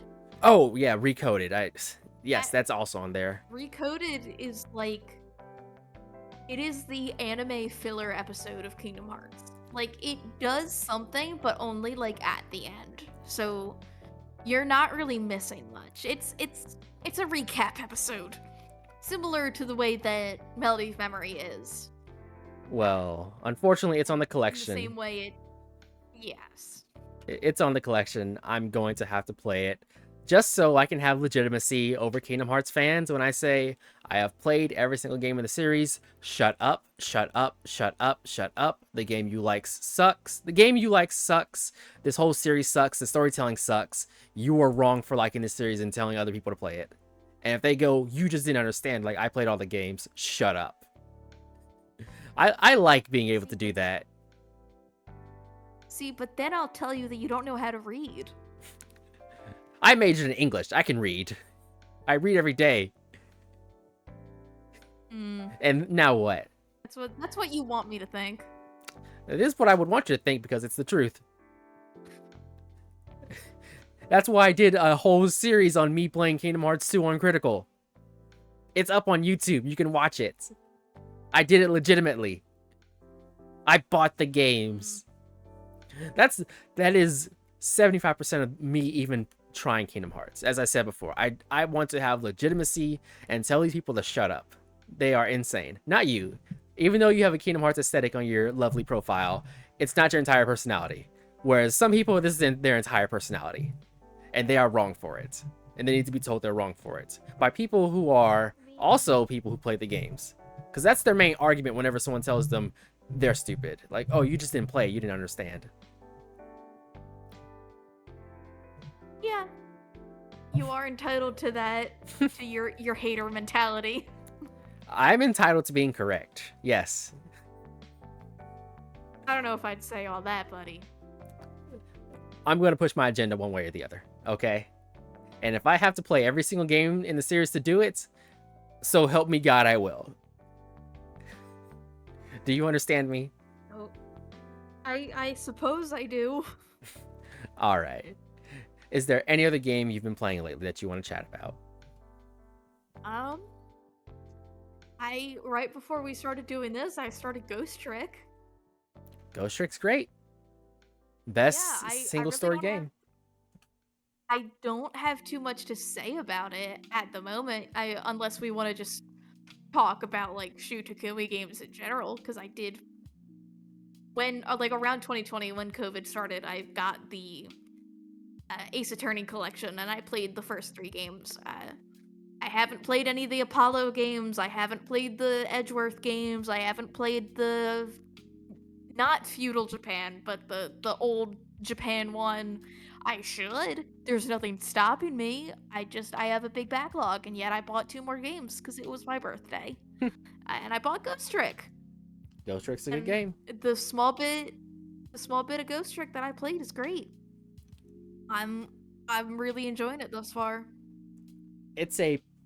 Ghost Trick is one of those rare games that is so perfect, and once you finish it, it's over. There's nothing extra to do. There's no replay value. There's no optional routes. There's no hidden dialogue. Once you beat it, you have beaten it.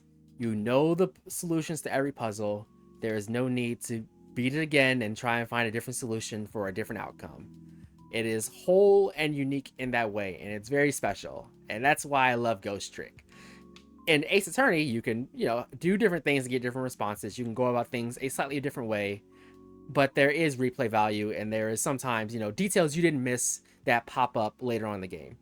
Ghost Trick unveils itself to you as you play, which I really like. You can, of course, replay it and maybe notice a detail or two that you didn't understand, but it was always there. It wasn't something that you only understand on a replay, which is what I really like about the series. And by the time you finish that game, you might be crying and you might be like, yo, that's my guy. I love Sizzle. Yeah, like 1 chapter in, I'm already like, yo, that's my guy. That's my guy. You might even love a little dog who shows up later, who is very famous in the Ace Attorney community. I can't wait to meet Missile. Oh, she's so cute. Missile is adorable. I love dogs. Everyone from for going on any Capcom games from then on, people will not stop craving Missile. I think Missile even showed up in Monster Hunter at some point. Good. as a like a Palico skin or whatever, or a weapon. I don't remember. One of those two, either a Palico skin or a weapon, or a skin for Monster Hunter Rise. Maybe Capcom Japan has all kinds of weird and unique collabs. But people to this day still love Missile for a very good reason. Missile's the best.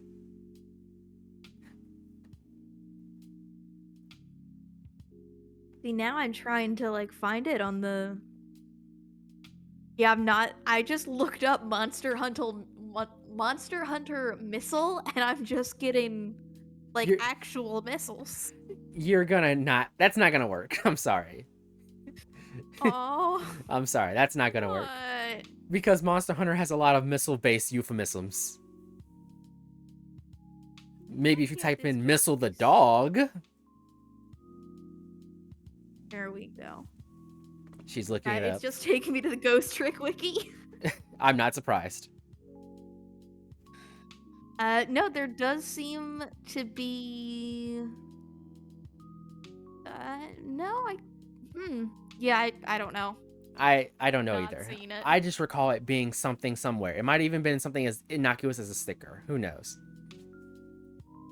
But I'm glad you're enjoying Ghost Trick. And remind me again, what's the other game that you bought in your backlog? I bought Slay the Princess. There's a little tagline for it because it's the console port. But yeah, I bought Slay the Princess. I've heard good things, some of them from you.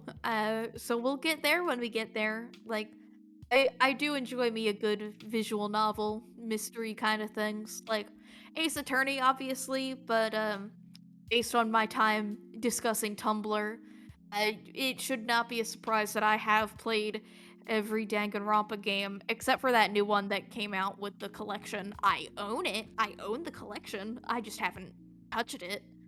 You mean the Beach Island game? Yes. That game is nothing. I know it's. There's nothing in it. I know it's nothing. That's not a game. But I'm like, sorry. I still want to say that. Yeah.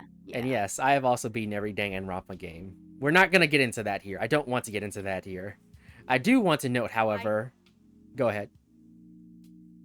I did play the first route that you do in 100 Line, which is amazing. I think I got to the ending of that, and when I put it on my media thread, I think I said, I'm never going to doubt Kodaka.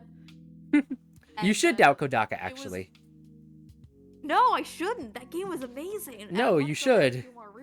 Just because that game is amazing, which was made with other amazing creators, Uchikoshi as well, you should doubt Kodaka because V3 exists. And I do not like V3. No. Yes. I like... This is why I don't want to talk about Danganronpa, because I'm going to get mad.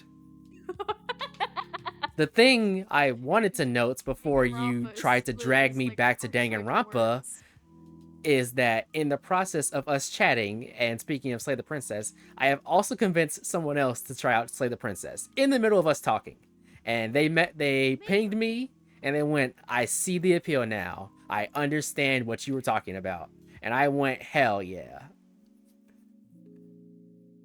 It happened like 20 minutes ago. That's how strong my pull is. People should listen to me more. My opinions are usually right. You don't even like V3. You don't even like Kingdom Hearts. Why am I supposed to believe you?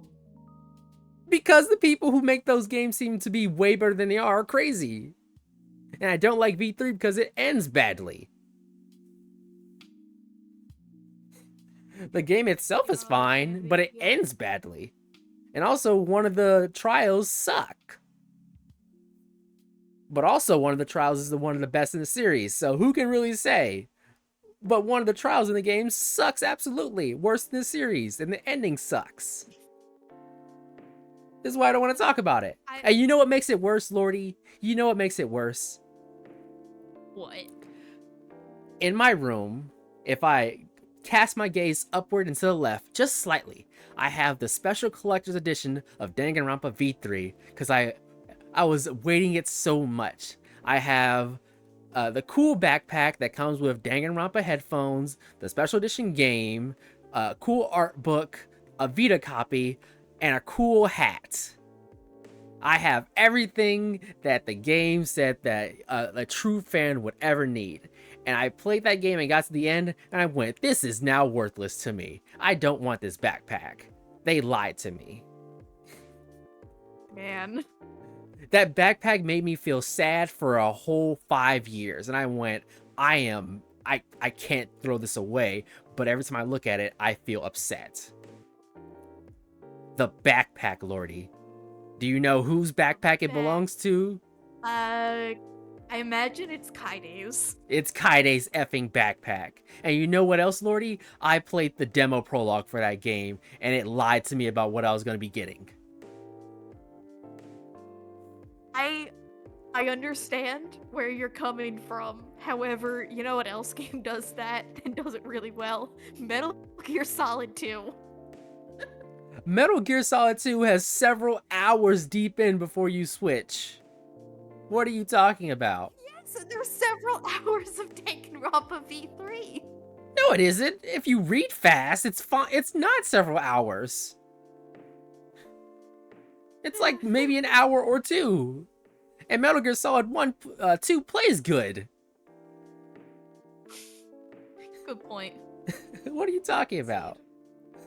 You're crazy. This is why I'm not going to argue with the host. No, argue more, but also make sure your points are salient before arguing, please. Okay? This is why I did not want to talk about Danganronpa. To me. This is why I don't want to talk about Danganronpa. I'll get upset.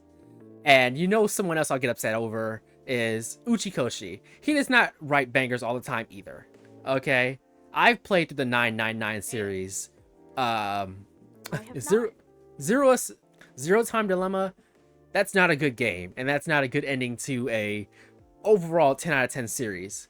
9 Persons, 9 Doors, 9 Hours on the Nintendo DS is one of the best visual novels on the DS, and that's saying something because it has a lot of really good visual novels like Ace Attorney. You like Ace Attorney. I know, you played the games. You love Shutsukumi. I do. 999 beats out Ace Attorney. That's a hardline opinion. I want you to play that one day if you haven't. And it's follow-up. I have not. It's follow-up on the PlayStation Vita and modern consoles. Virtue's Last Reward is an amazing sequel that adds on to what the previous game was. And then the final game of the series, also on Vita and modern consoles, Zero Time Dilemma. Just like Danganronpa V3, it drops the ball dramatically. For no fault of Uchikoshi's own, unfortunately, they had to fundraise and kickstart to get that game out of the door. And when they finally had just barely enough, they did get it out of the door, but you can tell they really needed money. And the series did not really become a critical... What am I trying to say? It didn't sell a lot. I want to put it like that. It's loved and it's critically praised. Fiscally successful. It was not fiscally successful, no. It did not sell a lot, but the people who like it, they really, really liked it, like me. So, at least he has a legitimate excuse of he had to fundraise the money for the goddamn game. And that made me sad, because the game has such potential. Did you play AI the Somnium Files? I played some of AI the Somnium Files. I think that's a cool game. I have not beaten it, or its sequel. That game is so good. Like, I got to the end, and whenever I try and get people to play it, I have to say the same thing, which is, you will never see a protagonist that you love so much, but just want to beat to death at every opportunity. Every time one Mr. Kaname Date opens his mouth, I want to strangle him. But I love him so much. I feel like it's so good. I feel like you can feel that with Phoenix Wright sometimes. Every time he opens his mouth. Phoenix Wright has more joy in his heart, while Date is like a insufferable pervert. Yeah. I won't argue with you there. Phoenix is not a pervert. Like, this is not going to out in any good way. Although, to be fair, Phoenix really doesn't have many people to pervert over. I don't know. Yeah, Mia's not in that game for long. But go on. This is not going to come out. I'm trying to formulate this thought, but I feel like to a female audience, this will not come across to a male audience. To a female audience, Kaname Date and Vin Smoke Sanji from One Piece are very similar characters. I can see why you would say that. And I'm gonna kill both of them. I love them to bits. I hate them. I can see why you would say that, and I can't say I disagree wholly. Granted, I have not gotten very far in the Somnium Files. One day I'll return to it, like I do with most things, but its Yeah. appeal has not stricken me at this current point in time. As like the appeal of Kingdom Hearts 3 and Birth by Sleep and other such things have not appealed to me at this time. I am more focused on things that give me simple joys at the moment than truly engage me. I do not have the bandwidth to play too many of those games. Right now on my channel, I'm playing Final Fantasy Tactics for my game that truly engages me, mainly because it's my favorite game of all time. And since they made a re-release of it, I morally had to play it, since I also morally had to buy the $250 bundle. I'm sorry. No, don't be. I would do it again for my favorite game of all time. However, not for anything else in the entire goddamn world. Except maybe Pseudo Regalia, but that's not going to happen for that. I do need to pick up Final Fantasy Tactics. I have heard nothing but good things. My father was a big fan of FF Tactics, and he would bring it up sometimes when we were talking about video games, and I feel like it is my duty to see what all the hubbub was about now that I can. Well, I guess that's a good way to transition into it, since that is one of the games I've been playing a lot. So let me type it in. T. Yeah, like I can't remember a lot of what he had said about it. If only because it was so long ago, and if my verbiage didn't give it away, I can't exactly ask him. But I will definitely try it out eventually. Yeah, I don't have any Ouija boards, or I would. To put it simply, yeah, sell me on Tactics. To put it simply, in a lot of people's minds, Final Fantasy Tactics is both the best spin-off game in the series, but also the best Final Fantasy game in the series. It's hard to describe in short detail why, so I'll do my best to give you a medium summary. But essentially, the game came out in 1999. It was being developed alongside of... Was it 1999? Might be 1996. I don't quite remember. It was being developed alongside Final Fantasy VII. So those two share a lot of DNA. They share a lot of... They crossbreed a lot in certain ways. And I'm sure you're very aware how much people love Final Fantasy VII, how much they glaze it, how big it still is, as the remakes of it are still coming out. Imagine that. Okay, imagine that one half of that audience still lives and breathes and they're getting what they want. Imagine the other half who aren't foaming at the mouth about it all the time and are more dignified and quiet in their enjoyment of the game that was developed alongside of it. That's what Final Fantasy Tactics fans are like. We are just as numerous as Final Fantasy VII fans, but we're not foaming at the mouth about it at every single chance we get. To people like us, yes, we'll do that all day, every day. But to normal people who just enjoy standard RPGs, it's a little hard to sell them on its face. So, to get into what the game plays like firstly, because that's the thing you're going to be doing for the whole game. It's like playing chess. It's like playing Fire Emblem. It's like playing any strategy RPG. You control your little pieces. You get them to attack other pieces, and you try and do it without losing your other pieces. Because in this game, you can permanently lose pieces just like you can in Fire Emblem. You can revive them, but if too many turns pass without them being revived, you can permanently lose your guys. And of course, saving and loading exists, so you can always mitigate that. There's no problem. But in some circumstances, you might be forced to abandon a member who you've so carefully raised over dozens of hours, because doing the encounter again, there's no way you're going to do it with no losses. You might have to take a loss, depending on how stubborn you are, how long ago you saved, and how much you love your guy. Because there have been some instances where I've been playing the remaster, and I consider myself very, very good at Final Fantasy Tactics. Like, extremely good. I played it on the PS1, I played it on my PSP, I played it on my phone, and now I'm playing it on my PS5. Suffice to say, I'm very good at it. And they added a brand new difficulty mode in the remaster called Tactician Mode, which serves as the game's hard mode. I have gotten into numerous fights where I've been scraping by on the edge of my teeth, not losing anybody. But the line between me and losing is razor thin. And that's also because, just like Fire Emblem, none of your attacks are guaranteed. Some of your attacks are percentage based or luck based or height based or terrain based. You'll never know what will happen at the end of the fight until it happens. So you have to be scared and you have to plan carefully and you have to prepare carefully before you go into any battle because you never know what happened to you.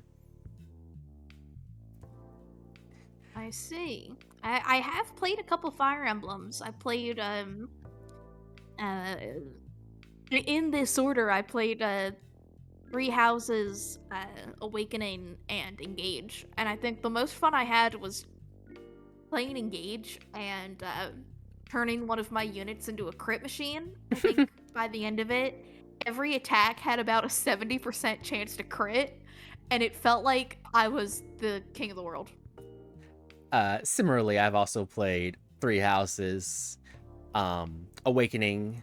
I played the ultimate version of Conquest. I forget the name of the Fates. I don't remember. It's the one with the 3 versions of the game. I played the 3rd version, the Pokemon Platinum version of that game. I have played the I don't know that much. Yeah, I played Shadows of Valentia, which is a 3DS remake of a Super NES game.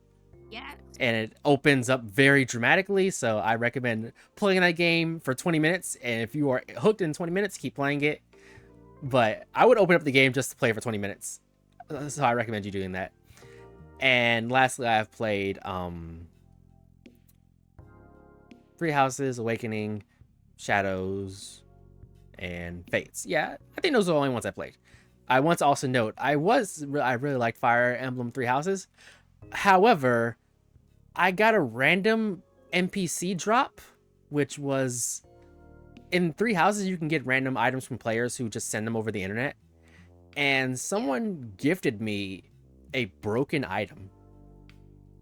Like, the item in the game does not exist, but it's in the code. And it was taken out of the game because it was overpowered. And someone hacked the game and sent it to me through the internet. And I was like, oh, this is a cool weapon, not knowing what it was. And I equipped it and it instantly broke the game for me. Not like crashed it, like difficulty was turned off. Oh boy. And I didn't realize that I was not supposed to be doing that until I was fighting a very difficult encounter and going, this is supposed to be difficult. Something's not right. And then I noticed, wait, I don't think I'm supposed to have this. What is this weapon actually? Let me look it up. Looks it up. Oh, this weapon was taken out of the game. It's not a real weapon. Oh, I'm using a cheat weapon. Oh, my experience is not quite what it's supposed to be. So I stopped playing because I wasn't getting any joy out of it. So I think I'll return to it one day, but I need a cooldown on it. I'm still cooling down on it because I still remember a lot of the game, and the game is not short. Mm-hmm. I was very deep in, and I was pretty disappointed that a lot of my experience had to be like, I had to take it all away because I didn't feel good about that. I don't want to say to others, yeah, I beat Three Houses using a cheat weapon, not of my own volition. Yeah. I didn't realize it was supposed to be a cheat weapon. I definitely understand that. There is something similar in Final Fantasy Tactics. It's not a cheat weapon, it's a cheat person. And late in the game, you can get a character who basically turns off the difficulty. And he's in everyone's party, and he's very, very, very, very, very strong to the point where none of the bosses matter anymore. You can just throw this guy out and he'll solve the problem for you. But it's worth noting that up until that point, the game is very difficult on the original versions. And in the remaster, I believe they rebalanced him so he's not so OP anymore. But he's supposed to be OP. This is supposed to be your reward. So there is a through line there in terms of similarities. Yeah. All this time, though, I've been talking about the gameplay, but the thing that people most care about when it comes to tactics is the story. The story is the best in the series for me, and I think many others. And it's because it doesn't shy away from talking about what it wants to talk about. You know, some games have something to say, and they will go to the extreme lengths to say it. And the writer for Final Fantasy Tactics, he's previously wrote in other games such as Vagrant Story and Tactics Ogre, where they tell very bloody and gruesome and sad and heart-wrenching stories, but they're also very real, where Final Fantasy games, you can clearly identify what's a good guy and what's a bad guy, what's a proper motivation, what isn't, and what's misguided and what's not misguided, you know. Sometimes the road to hell is paved with good intentions, but you can see what makes someone a bad guy very clearly. In Tactics, the line is very blurry between what's a good guy and what's a bad guy, who's right and who's wrong, because ultimately, as you play through the game, you see that everyone's just living their lives as it was handed to them. They are dealing with the cards they were dealt with. And sometimes it becomes a bloody, messy conflict that is misguided in nature, but maybe not done out of the wrong reasons. Like one of the this isn't a spoiler. This is go ahead. This is reminding me of a meme that I'm now sending you Okay. of villain writings in Tactic Ogres, Final Fantasy Tactics, and Fire Emblem Awakening. I shall read what you wrote, what you sent to me. Tactics Ogre villain writing. Every named boss you encounter is as much a person as yourself. No matter how despicable, they will be mourned when they die, perhaps more than you. Never forget that you paved the road to your dreams with the bones and broken hopes of others. Final Fantasy Tactics villain writing. You stand before the monstrous, twisted ruin of a good man who dreamed of a better world, who longed for only the strength to bring it about. Also, Argath is back again. He hates poor people even more now. True! Fire Emblem Awakening villain writing. This village burner the bandit, in exactly 3 turns, Frederick will insert his entire foot into his ass. That's beautiful. Yes, this meme is exactly correct. That is Final Fantasy Tactics and Tactics Ogre writing.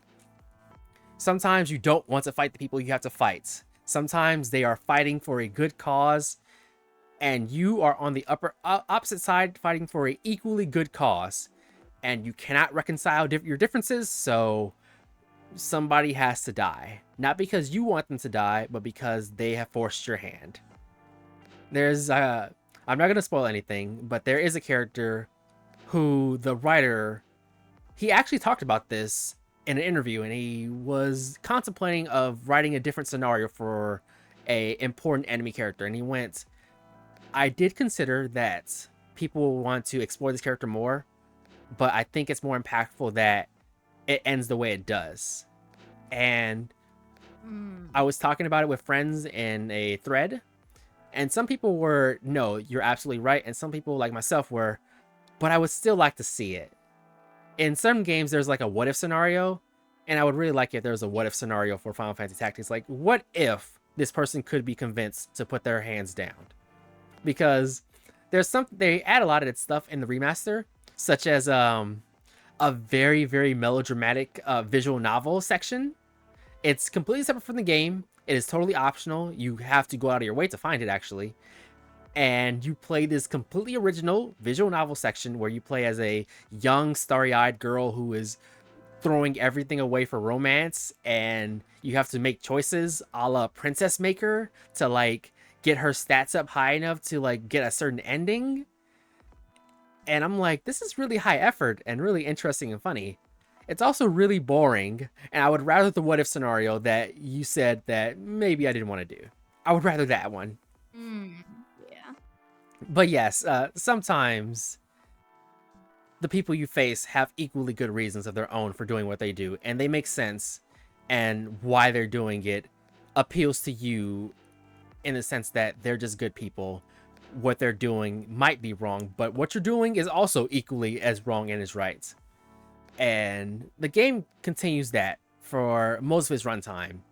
At a certain point, good and evil will make themselves very obvious, but up until that point, you don't really understand why you're doing what you're doing until finally it is revealed to you why you're doing what you're doing and what you should be doing and how it all culminates in a story. I see. Maybe one day you'll reach the end and we can talk about it. But when I originally reached the end of Final Fantasy Tactics, I was very emotional. I was upset, but I was also very happy.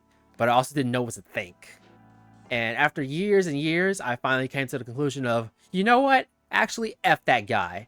F him and his entire deal. I want him burned to the ground.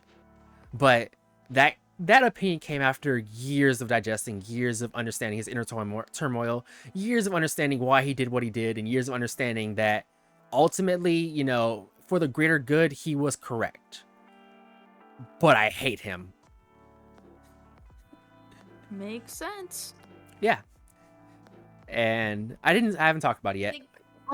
What does it say? It's the road to hell is paved with good intentions. Yes, as I previously yes. It is definitely that. Many characters walk that path. And I haven't talked about him yet, but the main character of the story, his name is Ramza Beov, and his status in the world is one of nobility. And that's what the game kind of centers around as its main conflict, is the common man versus nobility. And it's a story that we can all relate to. To this day, we can still relate to. It's a tale that never goes out of fashion. And this is, I didn't get to it earlier, but I wanted to. This isn't spoilers, but this is the background of the story that you will eventually learn. But it's not spoilers. This is just the background.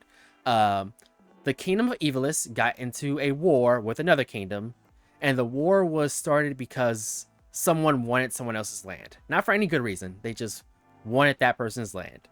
And after 50 years of fighting for that land and not really making headway, eventually they lose and they have to pay damages to the kingdom they went after. And that sets the stage of how people have been treated in Evilis. They have come back from war and have not been paid. They have come back from war and found their families beaten, taken away, assaulted, kids slain in the streets. And the nobility tells them that, thanks for fighting for us, you're out of a job, go away. And rightfully, people are not happy with that. So that might lead to something happening. I think coming back from war and finding your family gone, and your pockets empty, and your kingdom razed, and your home destroyed, and being told, well, suck it up. I think that would make a lot of people unhappy. And also, you can't buy any food because we're all poor. Man, that sounds familiar. Does sound familiar, doesn't it? That is the opening of the that's the background of the game. And you are playing as Ramza Beov, a nobility, a member of the nobility who is the son of a great general. And for his part in the war, he made great contributions. He treated his men well. He treated commoners well. He integrated commoners into his part of the army, and people really liked that because war was mainly a thing they sent pawns to do. And if you are either lesser or you're not. But Ramza's dad went, hey, if you're cool, get in. And so that's why Ramza and his family are one of the more respected families among the common people, because they treated their common man with respect. And Ramza's view of the world is through that lens of like, hey, common people are cool too. I don't really get what makes us so different. Whereas that's a unique view to him from the nobility. Whereas generally the nobility sees the common man as, you know, lesser. They are subhuman. Yeah. They exist for us. And whereas the common man sees nobility as a blight upon their kingdom, people who only take and never give, the things that make their lives worse for no reason that they can't understand, and they wage wars for their own amusement. For seemingly no reason that makes sense to them. Why did you want this land that really we didn't need? We are all happy. What was the reason behind that? There is no good reason. The reason was because I could. So, if that all does sound very interesting. Yes, if that all makes you sad, guess what? The game has a lot more in store for you regarding that. And this is Final Fantasy Tactics. It's a lighter version of how heart-wrenching it is in Tactics Ogre. Because Final Fantasy Tactics, at the end of the day, surprise, surprise, it is a Final Fantasy game. So things do have to wrap back around to, you know, the fantasy eventually. We were in the tactics and the final part, but we weren't in the fantasy zone just yet. The fantasy exists as in goblins exist and monsters exist and magic exists, but also the fantasy is like the good guys do have to come up and win eventually and, you know, have a sort of message to say. Yeah. Whereas Tactics Ogre, you might be the bad guy. You might have done a genocide. You might have exterminated the people, depending on your choices. And I'm going to tell you right now. Am I the baddie image? Yes. I'm going to tell you right now, Lordie, that I don't think you'll ever get into Tactics Ogre. But choice 1, frame 1 of the game is, do you commit a genocide or not? That's frame 1. You want to do that? Does that appeal to you? No. See, maybe I'm just too good of a person. Like, how would you justify this? You don't. And if you don't, worse things might happen. And if you do, worse things might happen. So you're between a rock and a rock. And your choices are do a genocide or don't do a genocide. One of these choices does not quite convey what it means, unfortunately. And I'm not going to tell you which one. That's the scary part. That's the. I was just going to say that's the scary part. That's the bone-chilling, horrifying thought that will make you put down the controller and walk away and go, what do I pick? And it's games like that that are so rare that really make you scared to pick one option. Like, I can't pick either of these. Is there a secret third option that I just somehow didn't miss? I missed? And no, fool. This is frame 1. Pick. Guess what? Your choices were put in the game or not. This is what we're giving you. And funnily enough, before you even get to the first choice in Tactics Ogre, you do have some choices like, hey, what's your birthday? Or what god do you serve? Or, you know, what's your name? Those are your choices. And then the next choice, genocide or not. Sounds like a normal old video game.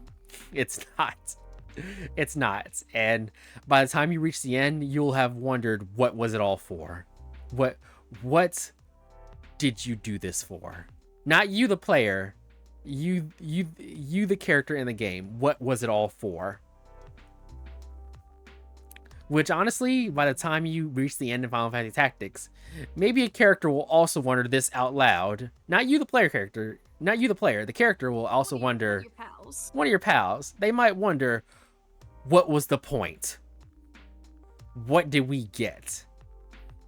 And I think that's a very haunting question to ask at the end of your game, especially when the start of the game kind of conveys to you, maybe there is no point. Maybe it's all a horrible cycle that we might not be able to break free from. But also, you know, maybe we can break free from.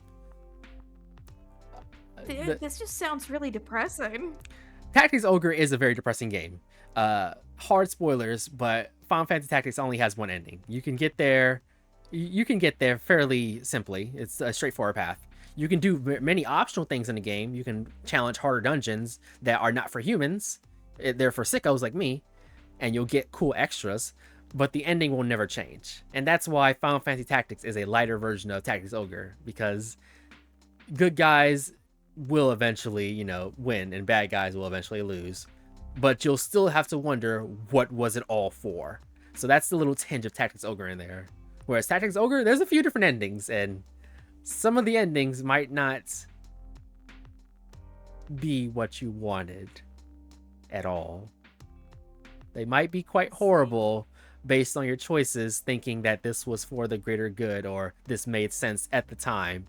And someone might chastise you and go, okay, at the time it made sense, but did you think about maybe 10 seconds in the future what this would mean? And you as a player, you're going to look at them and go, no, I did not think about that. Should I have? And that's going to haunt you for a while. I didn't think my choices would have that kind of impact. You didn't think a genocide would be bad? You didn't think a genocide would be bad. Like, no, what? Yes, I thought it was bad, but at the time, it was either that or the other equally bad thing. And it's like, what was I supposed to do? And you as the player, you're gonna wonder, what was I supposed to do? Choose the other option? And that seems simple, but also the other option is also gonna lead you to, why did you do this? I see. It kind of sucks, and it's supposed to suck on purpose because you are given the Yeah, that choice. sounds like a great way to hate yourself. It is. It's a wonderful way to hate yourself, but it's also very valuable in from perspective, because that's who you're supposed to be. You're supposed to be a character who is put into an impossible choice, and it feels bad either way. And you're going to be questioned, why did you make that choice? And you as a player could simply go, well, it was what was presented to me. But the character in the game, they had one of two options. It sucks, but it's also horrifyingly beautiful. So get into Tactics Ogre one day. They also made a remaster for it, Tactics Ogre Reborn, for the PS4. I will do that eventually. You're not. I've been jotting down what my backlog is, and I'm starting to get scared. Can I cut anything off of this quite yet? Not yet. Not yet. This is completely tangential, but this is why I keep telling to my friends and family that backlogs don't exist. They're a fictional concept invented by the guilt you feel for spending money. I understand a backlog can also act as, a list of games you do want to get through, but more often than not, backlogs are just a symbol of, I spent the money, I should get my money's worth. When in reality, you should play games at your leisure, you should be having fun. Yeah. So, in case it's option A of you feel guilty because you spent money, do your best to not be chained down by the thought of, I should be playing this because it's part of my backlog. Do your best to think about it as, I play games at my leisure and I want to have fun playing them. And this is what appeals to me today. Like, Yes. Final Fantasy Tactics may be my favorite game of all time, and I may be over the moon about having the remaster in my hands, but I've had it for like a month or two now, and I haven't beaten the game yet, and I know others have. And I can beat this game in a single afternoon. I'm very good at it. But it doesn't appeal to me that I want to play at this very moment. I play games at my leisure. I've been playing other things. I've been playing Marvel Rivals occasionally. I read books. I played Katamari. I might play some quirky, quirky visual novels. Who knows what I'll do? But it's not part of a backlog because I don't care. Maybe I'll even revisit a game I've played a million times already, like Pseudo Regalia. Who knows and who cares, right? Yeah. So do your I gave best. I gave a lot of my PS4 games to my best friend when I gave them my PS4, and I keep meaning to go over there and just go, yo, Jay, I need like half of these games back. I need to play them again. Like I haven't played Shadow of the Colossus this year, and I want to play it again. I'll get through that in like maybe 2 days, and I just haven't done it because I would need to go drive for an hour and go get it. Exactly. I feel the same way about Cave Story and Paper Mario. Every single year I go through a playthrough at least once. And I did that for Paper Mario, and I did that for Cave Story, and I'm happy. But if I didn't feel it at the time, I wouldn't have played them. My feelings about playing them once a year, it will happen at some point along the year, but who knows when that will be.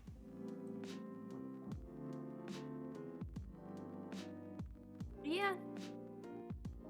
I have a lot of things I'm trying to get through right now. Like I bring a book to work and I'm very slowly scratching through it. And I got through more of it this last week, but not because I had more time, but more of just what it was.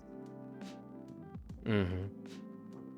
But I try and it's really stupid, but like every year when I do my media thread, which I like doing because I like seeing what I've done and like just making a few statements of like, oh yeah, I played this, I read this, I watched this, and I think that was pretty cool. I try and sneak in one thing that's like maybe I don't know if I want to say genre defining, but it makes me look smart. Mm-hmm. Like it not even like smart, but like I'm seeing the things that really started something. Like I watched all of JoJo's. I read all of One Piece.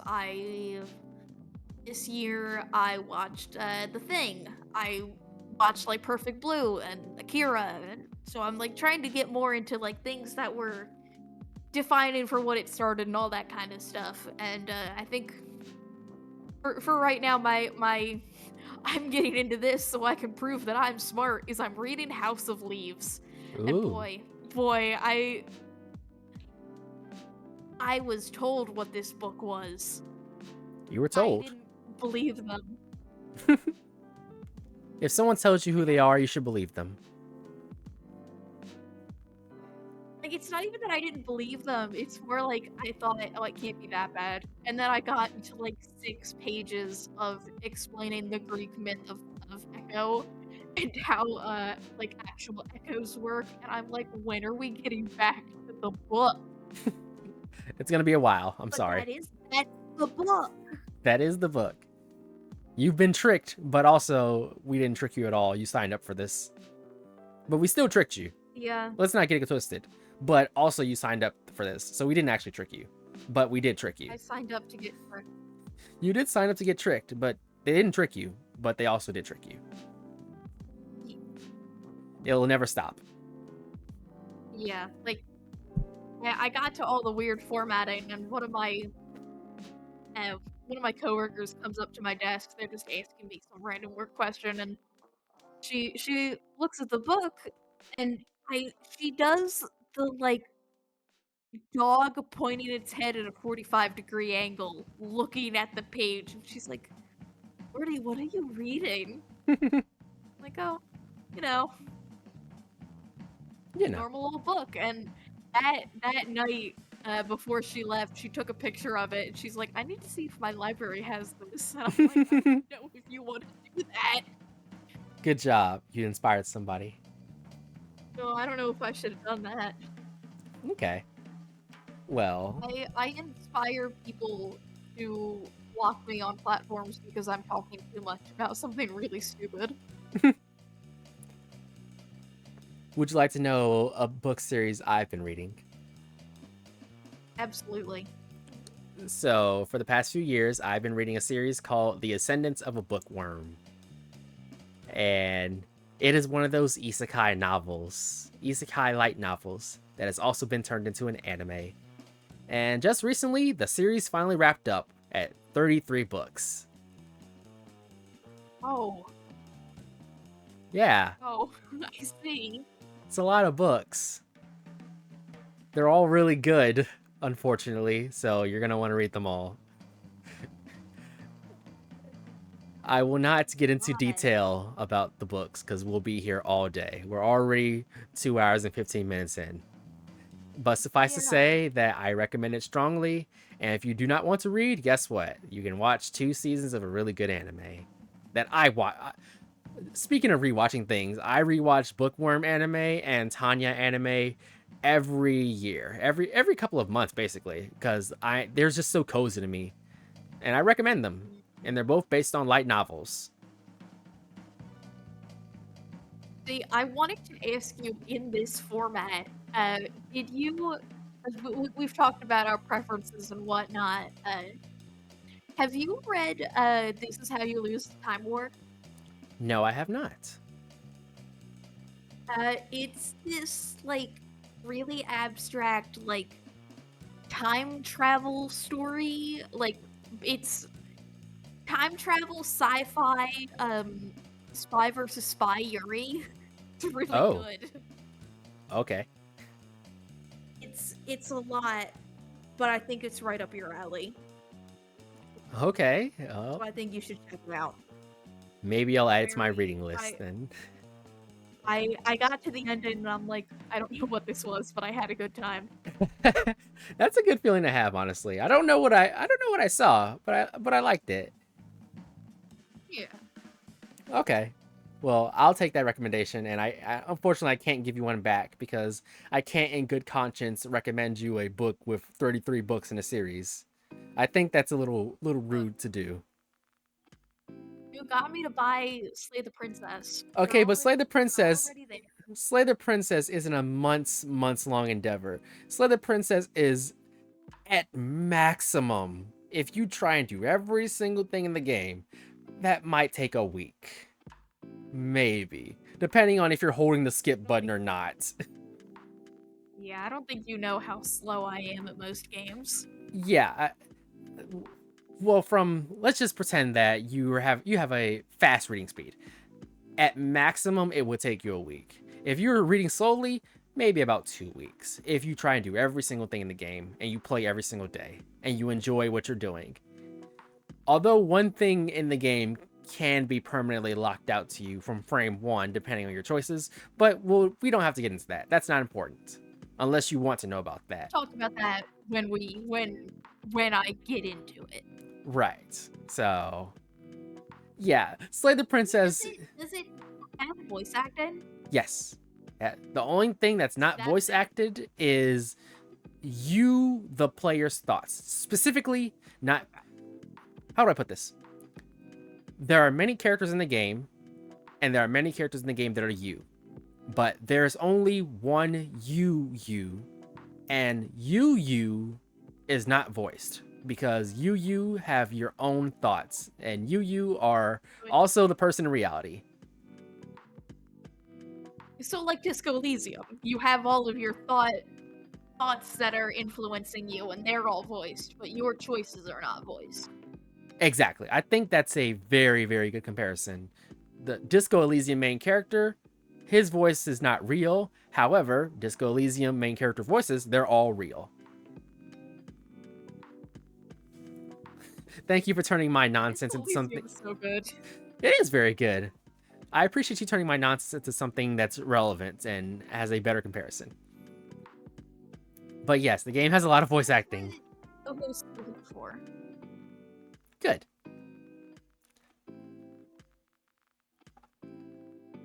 I don't really think I have too much else to chit chat about unless you have something. I was going to talk about how I have the Tanya series. The full name is Saga of Tanya the Evil. It is a World War I isekai. I know, unfortunately, it's another isekai, but imagine World War I, but written by Imagine an isekai written by a military pervert. Right? So, I know some people that I work for like that.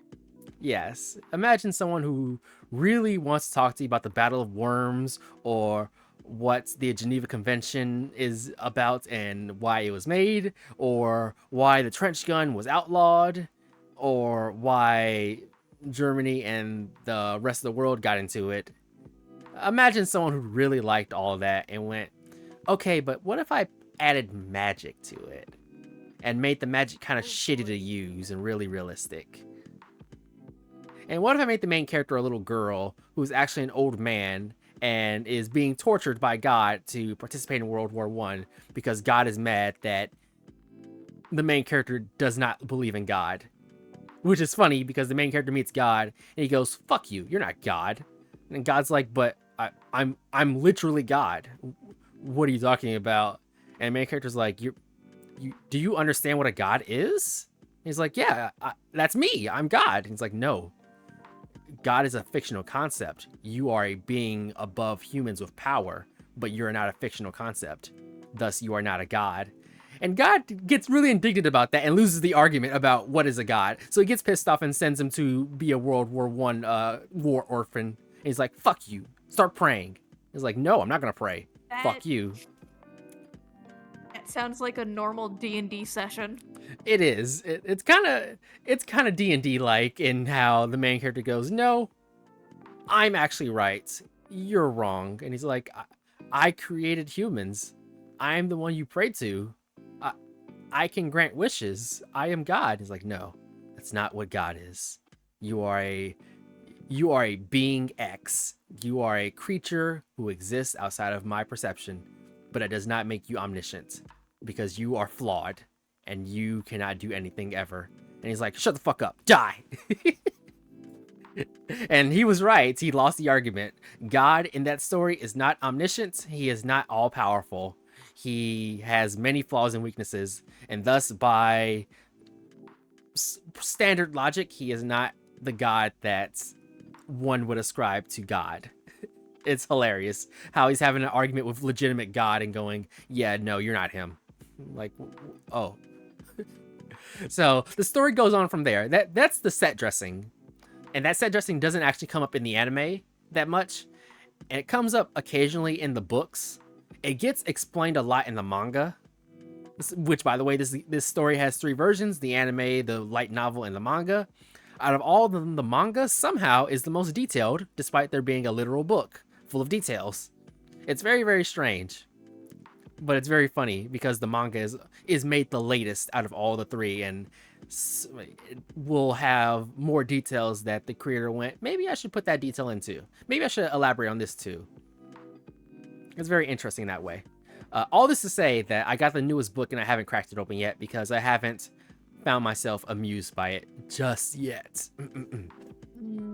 I'm looking at it right now. It's right next to me. It's been sitting by my bedside for the past year. And I'm like, not yet. I don't want to read it just yet. Meanwhile, I'm reading the Bookworm series and going, yeah, I can read all this. This is good. I'm sorry, Lordie. Sometimes people are in the mood for fun stories about a woman who really loves books, rather than hearing about World War I, but magic. Might be a little depressing. No, this is fine. I linked a YouTube video on a server we're both on. Did you?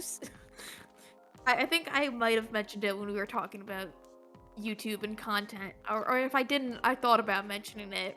There was a very real video that I listened to on the clock about whether Freddy Fazbear could do the Battle of Normandy, and it was the most fascinating thing I've ever seen because there was so much effort put into it.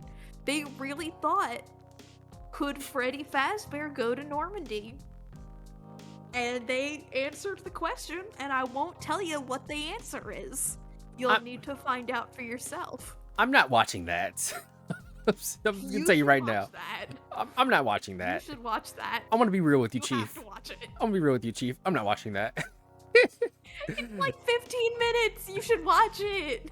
No, I'm not watching that. Funny. No, I have come to learn that your humor is a little skewed, a little rotted at times. Let's call it. I'm not doing that. You're crazy. I'm not watching Freddy Fazbear Goes to Normandy.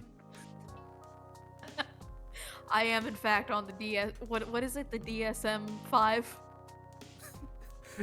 Oh, okay, yeah. I'm not doing that. I'm gonna be completely honest with you. Sometimes I'm a little. I tell a little white lie that okay, maybe I'll get into this or I'll think about it. But this time I'm gonna be straight with you. I'm not watching that. Even your awesome Yuri time travel. With me. Even your awesome Yuri time travel story that you would like me to read, and it does sound interesting. I'm going to forget unless you remind me. Okay, I want to be real with you. Okay, because I will forget at some point. But at least I'm being honest with you about like, okay, yeah, it seems interesting. Maybe I'll get into it. I'm not watching Freddy Fazbear Goes to Normandy. And by the way, the answer is no. Freddy Fazbear cannot survive Normandy. That fucker would get ripped apart, okay? I can say the conclusion right now. I don't care if the answer is actually yes through the video. The answer is actually no, okay? It's stupid. I can tell you a lot about the Battle of Normandy. I do have joy in my heart. I have a lot of love to give. I have a lot of whimsy in my soul. Too much whimsy, in fact. None of it goes to Freddy Fazbear. You should ask yourself, is my joy and whimsy misplaced, Lordie? Not for me, for you. Ask yourself that. Is it misplaced? Is there better things you could be doing with that? Like, I don't know, working on your videos, making content that's not asinine in nature? No. Okay. Well, I'm having fun. I'm glad. You know what? That's clearly the most important thing to you. It's not the most important thing to me. It's high up there, but it's not the most important thing. But for you, yes, it should be top priority. Yeah, I'm here for a good time, not a long time. I'm here for a long time. I don't know how long I'm gonna be here, and I want to have fun. I'm here for a long time. I plan on being 100. See ya. See ya when the century passes, okay? Hit me up in 2096 when we're 4 decades away from 2100. Okay? I'll be there being old and long lasting and went, yeah, I did it. I'm a century old. I was here for a long time, motherfuckers. Don't at me. I was there when the internet was born. I was there before Skynet, okay? I know we're all living undergrounds and feeding on grasshoppers, but I was there before Skynet took over, and it was pretty cool. But sometimes we argue over the internet about if Freddy Fazbear could make it in Normandy. Grandpa, that sounds stupid. Fine. Grandpa, that doesn't make any sense. Yeah, it didn't make much sense to me either, but it was out there. Okay, since I wrote it on the screen, do you have any closing statements about the things you've enjoyed? Anything you want to elaborate on? Your socials, or any such thing you just wanted to bring up in this section here? I don't know. I mean, you can find me on Blue Sky most of the time, lordiefars.bsky.social. Same thing for Twitter, Tumblr. That's really where I'm at. My wonderful icon that you've seen this whole time was by jdvirushunter.bluesky.social. He is amazing, and I love his work. I think he has a thing going on right now. He wants to get to 2K followers pretty soon. So go help him out. That's pretty cool. I don't think I have anything else to really talk about. One day, my videos will be done if my computer will stay alive for that long, but who knows? I don't think that's kind of it. Thank you for having me on the show. Thank you for being here. And I myself don't have anything special to say. If you're seeing this video, I've either shared it to you or you enjoy my channel. You're one of the few subscribers I currently have. Unfortunately, Lordie, I don't think our hard work in talking about the things we want to talk about is going to reach a wide audience. But I do it for the joy, and you should also do it for the joy. And just imagining that this will have a wider reach than you can possibly understand, that gives me joy in my heart. I think the form is more important. I think the function is more important than the form.